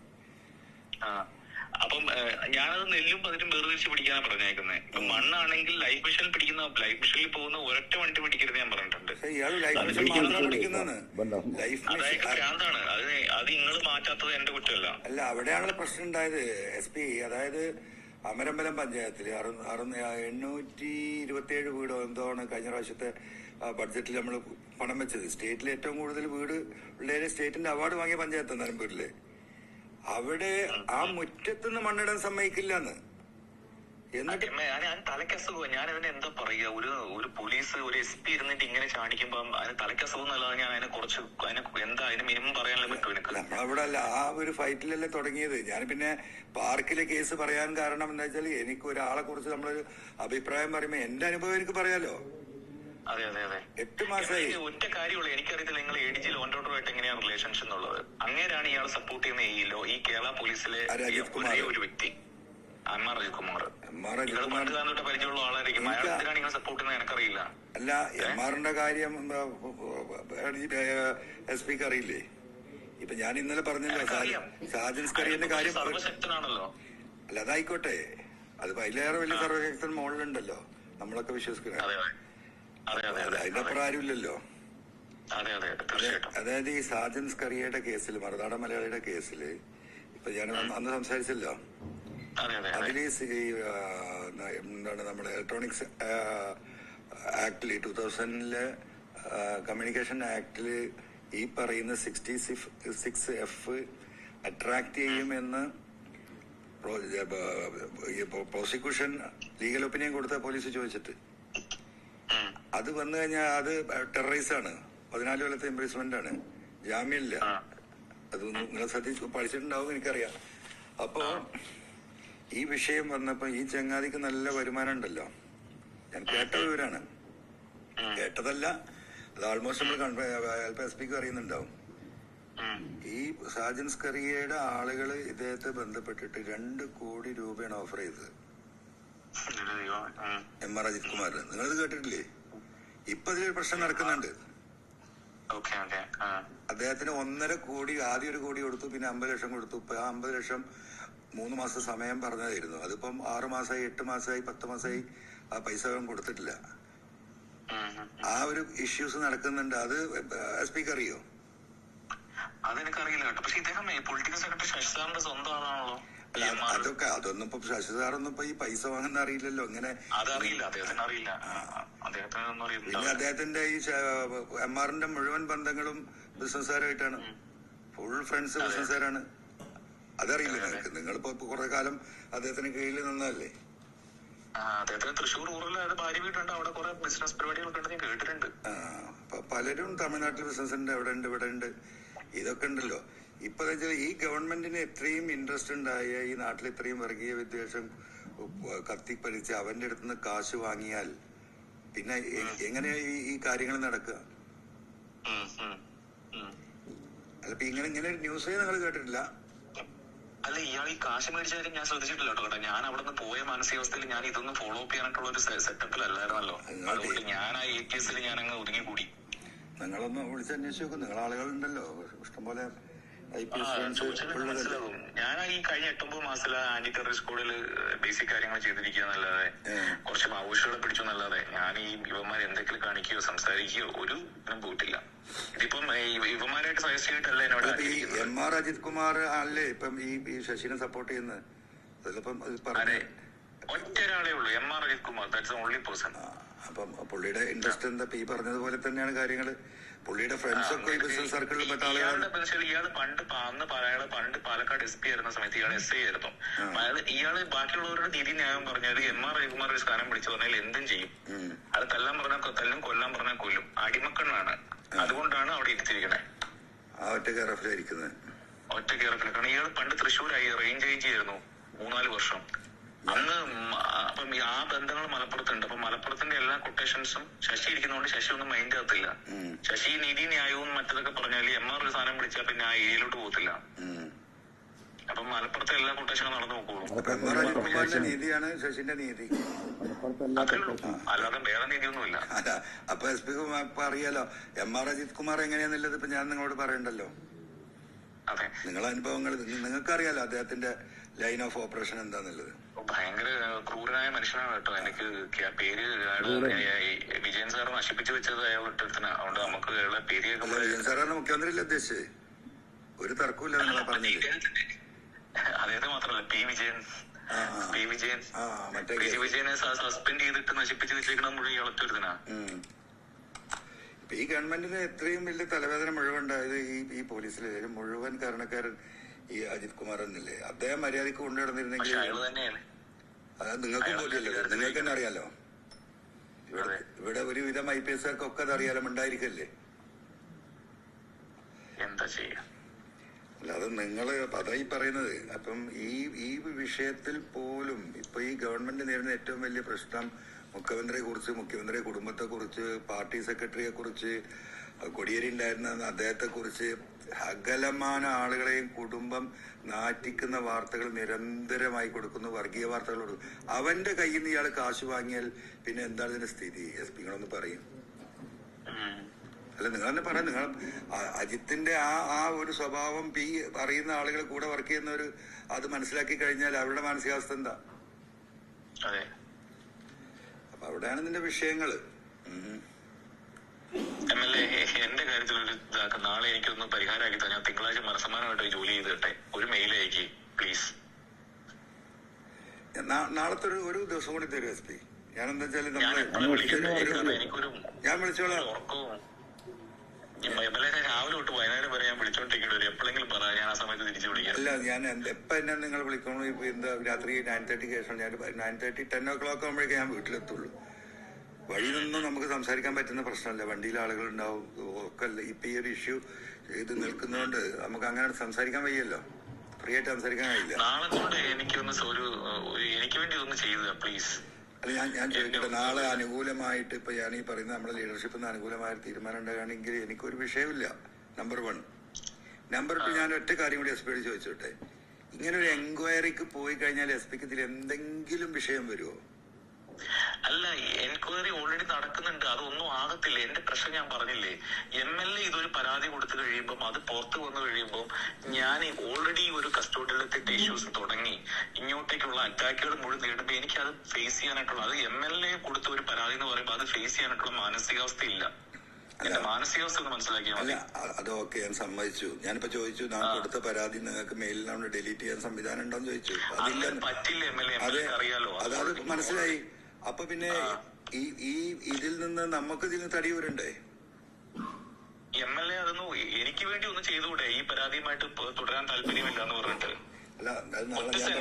ഒരു MLA ഒരു ഈ എത്രയോ വിഷയത്തിൽ അവനെ പിടിക്കാനായിട്ട് നിങ്ങൾക്കുണ്ട്. ഈ ലൈഫ് മിഷന്റെ ഇഷ്യൂ, അത് ഇത് എത്ര കാര്യങ്ങൾക്ക് നിങ്ങൾക്ക് പരാതി കൊടുക്കാനുണ്ട്. നിങ്ങൾ അത് ചെയ്താൽ പോരെ? ശശിനെ പിടിക്കാന്നുള്ളതല്ലേ നിങ്ങളുടെ ഉദ്ദേശം? എന്നോട് നിങ്ങൾക്ക് സ്നേഹമല്ലേ ഉള്ളൂ, അല്ലാതെ നിങ്ങൾക്ക് എന്നോട് ശത്രുതയില്ലല്ലോ. അല്ല, നമുക്ക് ഒരാളോട് ശത്രുത, നിങ്ങളോട് ഒരു ശത്രുത ഉണ്ടാവേണ്ട കാര്യം എനിക്കില്ലല്ലോ. നിങ്ങൾക്ക് അറിയാലോ, നിങ്ങളൊരു പ്രയാസത്തിൽ പെട്ടു, എന്നെ വിളിച്ചു, ഞാൻ സഹായിച്ചില്ല ആ കാലത്ത്. അതേ MLA ആ നന്ദി ഉള്ളത് കൊണ്ടും ആ ഒരു സ്വാതന്ത്ര്യം എനിക്ക് ചോദിക്കാനുള്ളത് കൊണ്ടും അല്ലേ ഞാൻ മറ്റൊരാളെ കൊണ്ട് വിളിപ്പിക്കാതെ ഞാൻ MLA നേരിട്ട് വിളിച്ചത്. അല്ല, അപ്പൊ ഈ ദുരന്തങ്ങളിൽ നിന്ന് ഒരാളെ ദുരന്തത്തിൽപ്പെട്ട നമ്മൾ സഹായിക്കാന്നുള്ളതാണ് നമ്മളുടെ പോളിസി. എനിക്ക് വേണ്ടി ഇതൊന്ന് ചെയ്യും. ഇനി നമ്മൾ ഇത്ര ഡിസ്കസ് എനിക്ക് സത്യത്തിൽ പറഞ്ഞിട്ട് തല പോഞ്ഞുകൊണ്ടിരിക്കും 2 ദിവസമായിട്ട്. MLA എങ്ങനെയെങ്കിലും എനിക്ക് വേണ്ടിട്ട് ഒറ്റ സെന്റൻസിൽ ഇതിൽ നിങ്ങളൊന്ന് മാറി ഒന്ന് പിന്നോട്ട് വലിഞ്ഞാലും നിങ്ങൾക്ക് 100 വിഷയങ്ങൾ മുമ്പോട്ട് എടുത്ത് വെക്കാൻ വേറെ ഉണ്ടല്ലോ. എത്രയോ ഇവനെതിരെയുള്ള പരാതി പോലീസുകാർ തന്നെ തരും. ഇവൻ ഈ 50 കിലോമീറ്റർ ദൂരം മാറ്റിയത്, ഈ മണ്ണുകാർ ലൈഫ് മിഷൻ പിടിക്കുന്നത്, ഈ പറഞ്ഞ ചെങ്കല് വണ്ടികൾ മുഴുവൻ കൊണ്ട് പിടിച്ചിടുന്നത്, അവിടെ എനിക്ക് തോന്നുന്നത് ലീഗുകാർ കണ്ട് ഇതിനെതിരെ സമരം ചെയ്യാതിരിക്കാന്ന് എനിക്ക് തോന്നുന്നത്.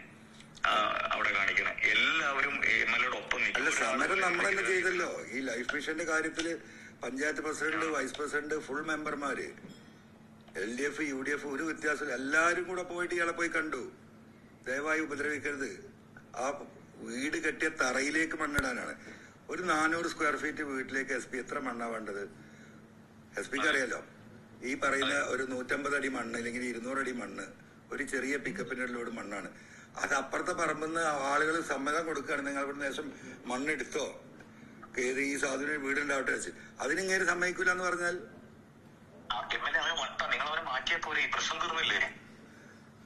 അതാണ് വിഷയം. ഈ ആദ്യ വട്ടന്മാരെ ഇവിടെ കൊടുത്തിട്ട് ഈ നാട് നശിപ്പിച്ചാൽ ഇത് നമ്മൾ ഇതിനെ ബാധിക്കുന്ന മുഴുവൻ ഈ ഗവൺമെന്റിനെയും പാർട്ടിനെയും ഈ പൊതുപ്രവർത്തകരെയല്ലേ. അയാൾക്കെന്താ നമ്മളൊക്കെ ഈ പുച്ഛം? MLA ഭരണപക്ഷത്തിലെ ഒരു പ്രധാനപ്പെട്ട സ്വന്തമായിട്ട് മന്ത്രിസ്ഥാനം വേണ്ടെന്ന് പറഞ്ഞ മാറിയിട്ടുണ്ടാവാണ്. അപ്പൊ നിങ്ങൾ പറഞ്ഞ ഈ പരാതിക്കൊന്നും അവിടെ നിന്ന് മാറ്റില്ലേ? ഞാനത് പറഞ്ഞില്ല, ഞാൻ പോലീസിൽ ഇടപെടലില്ല. ഇപ്പൊ SP അറിയില്ല, SP 3 വർഷം ഇവിടെ ഉണ്ടായിട്ട് ഞാൻ എത്ര വർഷങ്ങളെ വിളിച്ചത്? വളരെ അപൂർവം. എനിക്കറിയാം അത്. പക്ഷെ ഇത്രയും സൈൻ ഇട്ടിക്കഴിഞ്ഞാൽ നമ്മൾ ചെയ്യില്ലേ? നിങ്ങളെ പോലെ സീനിയർ ആൾക്കാർ അത് പറഞ്ഞ് ചെയ്യില്ലേ? അതെന്താ ചെയ്യാത്തതാണ് എന്റെ ചോദ്യം. നമ്മൾ പറഞ്ഞിട്ടില്ല.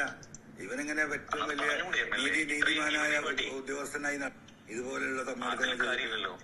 പാർട്ടിയല്ല തീരുമാനിക്കുന്നത് ആരെവിടെ ഇരിക്കണം എന്നുള്ളത്. ഞാനതിൽ ഇടപെട്ടിട്ടില്ല SP, അതുകൊണ്ടാ. നോക്കാം നമുക്ക്. അത് നിങ്ങളൊന്ന് ഇടപെട്ടൊന്ന് മാറ്റി. എന്തായാലും നാളെ രാത്രി നമുക്ക് സംസാരിക്കാം. നാളത്തേക്ക് ഞാനൊരു വഴി ഉണ്ടാക്കാൻ കഴിയാൻ നോക്കട്ടെ. ഒന്ന് ഒരു ഒറ്റ മെയിലിൽ തീരുന്ന ഒരു പ്രശ്നമാണ്. അതിന് എനിക്ക് മനസ്സമാനമായിട്ട് ജീവിക്കാം. ഇവനെ നിങ്ങൾ മാറ്റുക, തല്ലിക്കൊല്ലി എന്ത് വേണം ചെയ്യും. ഇത് എവിടെ എത്തിയെന്നറിയാം SP? അതായത് ഈ മരം മുറിച്ച് അതിന്റെ തേക്കിന്റെ അടിക്കഷ്ടം നിങ്ങൾ എടുത്തു. പിന്നെ ഈ എന്താ പറയാ മഹാഗണി, അവിടെ 2 സ്റ്റെമ്പായി നിൽക്കുന്ന വലിയ മരമുണ്ട്. ആ മരത്തിൽ നിന്ന് ഒരു സ്റ്റെമ്പ് കട്ട് ചെയ്തു, വലിയ ഒരു മരത്തിനേക്കാളും സൈസ് ഉള്ളത്. അത് നിങ്ങൾ ഫർണിച്ചർ ഇവിടുന്ന് കോട്ടക്കൽ നിന്ന് ഫർണിച്ചർ ഉണ്ടാക്കി ആ സാധനം ഇവിടുന്ന് കൊണ്ടുപോയി. എന്നിട്ട് ഇതൊരു ഇഷ്യൂ ആയി വന്ന സമയത്ത് നിങ്ങൾ നിങ്ങളുടെ വീട്ടിലുള്ള ഫർണിച്ചർ കത്തിച്ചു. അങ്ങനെ നിങ്ങളുടെ മദർ നിങ്ങളെ ഹലോ കോള് കയറിയതാ. എന്നിട്ട് ഇതൊരു ഇഷ്യൂ ആകും എന്ന് അറിഞ്ഞൊരു പ്രശ്നത്തിലേക്ക് പോകുന്നു എന്ന് അറിഞ്ഞപ്പോൾ നിങ്ങൾ വീട്ടിൽ ഈ ഫർണിച്ചർ കത്തിച്ചു. എന്നിട്ട് നിങ്ങളുടെ മദർ നിങ്ങളുമായി ബന്ധപ്പെട്ട ആളുകളെ വിളിച്ച് ചോദിച്ചു, കുഞ്ചുവിന് എന്തെങ്കിലും മാനസിക പ്രശ്നമുണ്ടോ, ഇങ്ങനെ ഫർണിച്ചർ എല്ലാം കത്തിച്ചല്ലോ. ഇതൊക്കെയാണ് ഇവിടുത്തെ ഡിസ്കഷൻ. അതുകൊണ്ടാണ് ഞാൻ പറയുന്നത്, അന്വേഷിച്ച് തീർന്നാൽ ഈ വിഷയങ്ങൾ അവസാനിച്ചില്ലേ SP? ഇതിങ്ങനെ നടക്കുകയാണ്. ഇതിപ്പോ ഞാൻ ഈ പരാതി പിൻവലിച്ചാൽ വേറെ പരാതി വരും. അല്ല ആയിക്കോട്ടെ, അത് വേറെ ആര് പരാതി കൊടുത്താലും എനിക്ക് പ്രശ്നമില്ല. MLA ഒന്ന് വിഡ്രോ ചെയ്താൽ മതി. ലീഗിന്റെ MLA കൊടുത്താലോ? അത് കൊടുത്താൽ എനിക്ക് പ്രശ്നമില്ല. അവര് പ്രതിപക്ഷത്തിരിക്കുന്നവരല്ലേ, അവര് കൊടുത്തോട്ടെ, എനിക്ക് ഒരു പ്രശ്നമില്ല. അല്ല, ഞാൻ ചോദിക്കുന്നത് നിങ്ങൾ വളരെ ചെറിയ ഒരു എന്താ പറയാ ഇതിൽ നിന്നിട്ട് സംസാരിക്കുന്നത്. ഞാൻ പറയുന്നത് ഈ വിഷയം വീണ്ടും പൊന്തി വരും. നമ്മൾ ആ പറഞ്ഞ കാര്യത്തിൽ നിന്ന് നിങ്ങൾ മാറരുത്. എനിക്ക് വേണ്ടി ഒന്ന് ചെയ്തതാ പ്ലീസ്. നിങ്ങൾ മാറിയാൽ മതി. വേറെ ആര് എന്ത് കൊടുത്താലും എന്റെ വിഷയങ്ങളെ അല്ല. എന്താ പറയാ, എന്തായാലും SP നാളെ ഞാൻ ഇത്രയും റിക്വസ്റ്റ് ചെയ്യില്ല. 2 ദിവസമായിട്ട് നിങ്ങളെ വിളിച്ച് റിക്വസ്റ്റ് ചെയ്യുന്ന ഇതേ പോയിന്റ് അല്ലേ? നിങ്ങൾ ഒന്ന് എഗ്രി ചെയ്തിട്ട് എല്ലാം ഞാൻ സമ്മതിച്ചു. നിങ്ങളുടെ മാനസികാവസ്ഥ ഈ പറഞ്ഞതെല്ലാം ഐ അഗ്രി വിത്ത് യു. എനിക്ക് ഇപ്പോഴും മനസ്സിലാകാത്ത കാര്യം SP എന്തുകൊണ്ടാണ് ഇങ്ങനൊരു എൻക്വയറി വരുന്നതല്ലേ നിങ്ങൾക്ക് നല്ലതെന്ന് ചോദിക്കുമ്പോൾ അത് വേണ്ട എന്ന് പറയുന്നത്. എൻക്വയറി നടന്നോട്ടെ, പക്ഷെ എനിക്ക് MLA കൊടുക്കരുത്, അത്രേ ഉള്ളൂ. അതിന് ഒപ്പോസിഷൻ MLA കൊടുത്താൽ എനിക്ക് ഒരു പ്രശ്നവുമില്ല. അൻവർ MLA കൊടുക്കരുത്. എന്താണ് എനിക്ക് മനസ്സിലാവുന്നില്ല.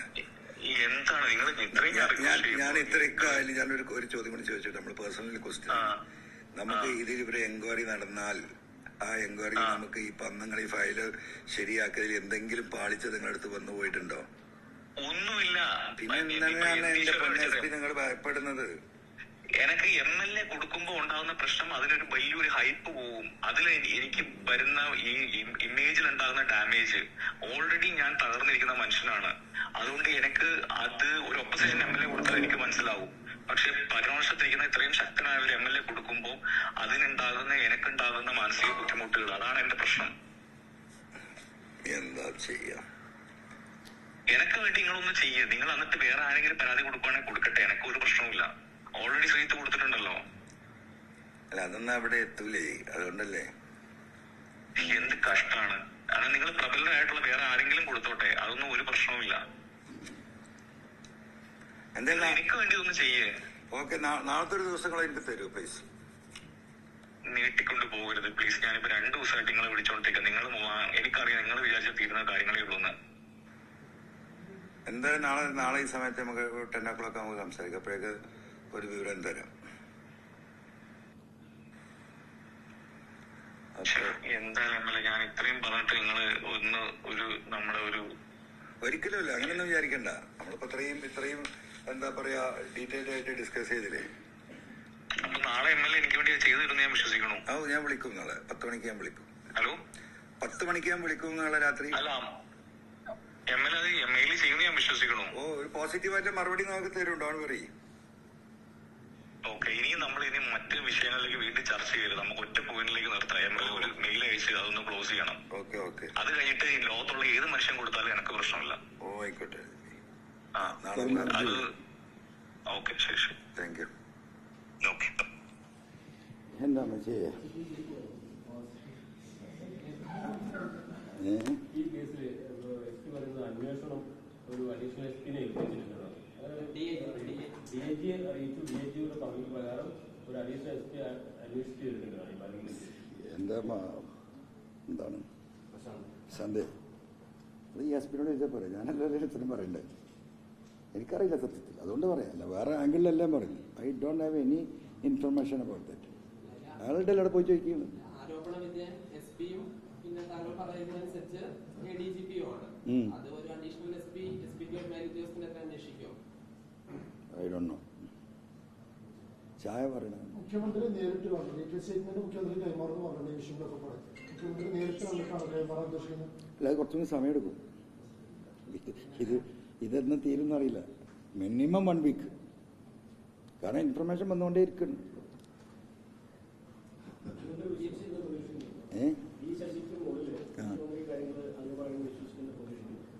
നമ്മൾ പറഞ്ഞ ആരും വിശ്വസിക്കണം. നിങ്ങൾ വിശ്വസിക്കുന്നുണ്ടോ? ഈ ചങ്ങാതി പറഞ്ഞൊക്കെ നിങ്ങൾ കേട്ടില്ലേ? ഇതിൽ വിശ്വാസ്യതയുടെ പ്രശ്നമില്ലല്ലോ. This is a open book. ഇതിന് വേണ്ടത് എൻക്വയറിയാണ്, അന്വേഷണമാണ്. അത് സത്യസന്ധരായ ഓഫീസർമാർ സ്പെഷ്യൽ ടീമുണ്ടാക്കി റിട്ടയർഡ് ഹൈക്കോടതി ജഡ്ജിയുടെ നിരീക്ഷണത്തിൽ വേണം അന്വേഷണം നടത്താൻ. ഞാനീ പറയുന്ന ആളുകൾക്ക് എല്ലാവർക്കും എതിരെ ഇനിയും വേറെ ആൾക്കാർ ഇതിൽ വരാനുണ്ട്. ഇനിയും ഇതിൽ ആളുകൾ വരാനുണ്ട്. ഈ ഗവൺമെന്റിനെ കുളം തോണ്ടിക്കാൻ ഇത്ര ദിവസമായിട്ട് ഞാൻ ആലോചിക്കുക. 15 ദിവസമായില്ലേ ഇത് പ്രതിപക്ഷ ഏറ്റെടുക്കാത്തത്? ഈ പിണറായി അങ്ങനെ മാന്തി തിന്നിരുന്ന പ്രതിപക്ഷം എവിടെ? ഇത്രയും സ്ട്രോങ് ആയിട്ടുള്ള ഒരു സ്റ്റേറ്റ്മെന്റ്, ഒരു തെളിവ്, അല്ലെങ്കിൽ ഒരു വാർത്ത, ഒരു ഫോൺ കോള് ഈ പൊതുസമൂഹത്തിന് മുന്നിൽ വിട്ടിട്ട് എവിടെ പ്രതിപക്ഷം? എന്തുകൊണ്ടാണ് പ്രതിപക്ഷം ഇല്ലാത്തത്? അവരെ ഉള്ളിലൂടെ സഹായിക്കുന്നവന്റെ നെഞ്ചത്തേക്കാ ഇത് പോണത്. ഇവിടുത്തെ പ്രതിപക്ഷത്തെക്കാളും ശക്തമാണ് അജിത് കുമാർ, എം.ആർ. അജിത് കുമാറും ടീമും. അവരാണ് ഈ ഗവൺമെന്റ് നശിപ്പിച്ചത്, അവരാണ് ഈ പാർട്ടി നശിപ്പിക്കാൻ നോക്കുന്നത്. പല സ്ഥലങ്ങളിലും പല കേസുകളിലും ഇതിലെ ഈ പറയുന്ന പാർട്ടി പ്രവർത്തകരെ കള്ളക്കേസിൽ കുടുക്കി പാർട്ടിക്ക് ആളെ കിട്ടാത്ത അവസ്ഥയിലേക്ക് പോവല്ലേ പ്രവർത്തിക്കാൻ? എന്താ അരീക്കോട് പോയിട്ട് നിങ്ങളൊന്ന് അന്വേഷിക്കൂ പാർട്ടി പ്രവർത്തകരോട് അവരുടെ മാനസികാവസ്ഥ. എന്തിനു വേണ്ടിയാ 10-18 ദിവസം അവർ ജയിലിൽ കിടന്നത്? ഈ ഗവൺമെന്റിന്റെ പ്രധാനമായ ഒരു പരിപാടിയായിരുന്നു നവകേരള സദസ്സ്. ആ സദസ്സ് കലക്കാൻ വന്നവനെ പിടിച്ചു മാറ്റിയതിന് കളവ് കേസിൽ പ്രതിയാക്കി. നിങ്ങൾ FIR ഒക്കെ ഒന്ന് വായിക്കണം, ഞാൻ പോസ്റ്റ് ചെയ്തിട്ടുണ്ട്. ഇരുമ്പ് റിങ് കൊണ്ട് ഇടിച്ചു. എങ്ങനെ? എന്താ ഇരുമ്പ് റിങ്? മോതിരത്തിന് ഈ പറയുന്ന ശശിധരന്റെ പോലീസ് ഇട്ടിരിക്കുന്നത് ഇരുമ്പ് റിങ് കൊണ്ട് ഇടിച്ചു എന്നാ. പിന്നെ അതിൽ വിചിത്രമായൊരു സംഗതി ഉണ്ട്. കേരളത്തിലെ അല്ലെങ്കിൽ ഇന്ത്യയിലെ ഒരു FIR പരിശോധിച്ചാലും നിങ്ങൾക്ക് കാണാൻ കഴിയില്ല. വാദിയും സുഹൃത്തും. റിമാൻഡ് FIR നോക്കിയ സുഹൃത്ത് പേര് പെട്ടെന്ന് അറിയാൻ പറ്റില്ല. റിമാൻഡ് റിപ്പോർട്ട് കൊടുത്തതിലും വാടിയും സുഹൃത്തും. ആരെ സുഹൃത്ത്? ആരും ആവാം. ഏറ്റവും സ്ട്രോങ് ആയിട്ട് പിണറായിക്ക് എതിരാൻ പറ്റുന്ന ഒരാൾ അന്നാണ് കൊണ്ടുവന്നിടത്തും ഇതാണ് ആ സുഹൃത്ത് എന്ന് പറയും. കേരളത്തിന്റെ പോലീസിന്റെ ചരിത്രത്തിൽ ഉണ്ടായിട്ടുണ്ടോ? നിങ്ങളെടുത്ത് വായിക്കാൻ, എൻ്റെ ഫേസ്ബുക്കിലുണ്ട്, പോസ്റ്റ് ചെയ്തിട്ടുണ്ടെന്നല്ല. FIR എടുത്ത് വായിക്ക്, റിമാൻഡ് റിപ്പോർട്ട് നിങ്ങൾ വായിക്ക്. പ്രതികളെ അവർ കോടതിയിൽ പോലീസ് സ്റ്റേഷനിൽ ഹാജരായിട്ട് അവരെ റിമാൻഡ് ചെയ്യാൻ കൊണ്ടുപോകുമ്പോൾ പോലീസ് മജിസ്ട്രേറ്റിന് കൊടുക്കുന്ന റിപ്പോർട്ടാണ് ഈ പറയുന്ന എന്ത് കാരണത്തിലാണ് ഇവരെ അറസ്റ്റ് ചെയ്ത് കൊണ്ടുവന്നിരിക്കുന്നത്. That is what is remand report. അതിലാണ് ഈ പറയുന്നത്. റിങ് കൊണ്ട് ഇടിച്ചു, അങ്ങോട്ടാക്കി ഇങ്ങോട്ട്, അതൊക്കെ പോട്ടെ. ഈ പറയുന്ന എന്തോ ഒരു പേര് പറയുന്നുണ്ട് അവൻ്റെ, ഈ യൂട്യൂബർ, അവനും സുഹൃത്തുന്ന്. സംഭവം നടന്ന ഒരാഴ്ച കഴിഞ്ഞിട്ടാ ഈ കുട്ടികൾ സറണ്ടർ ആവുന്നത്. അപ്പോഴും സുഹൃത്തിൻ്റെ പേരറിയില്ല. എന്താ കാരണം? ഒരാളെ കിട്ടിയിട്ടില്ല അത് പറയാൻ. അപ്പോൾ M.R. അജിത് കുമാർ ആളുണ്ടാക്കി കൊടുക്കും. അവന് ഇവിടെയൊക്കെ ഇഷ്ടംപോലെ ആളുണ്ടാക്കി കൊടുക്കാൻ പറ്റും. അപ്പോൾ ഇത് ഒന്നും കൂടിയും എക്സാജറേറ്റ് ചെയ്ത് കോടതിയിൽ പറയാൻ പറ്റുന്ന ഒരു സാക്ഷിയെ അവിടെ ഇൻസ്റ്റാൾ ചെയ്യാൻ കാത്തിരിക്കുക ഈ പോലീസ്. എന്നിട്ട് ഞാൻ ഉണ്ടായിരിക്കണോ?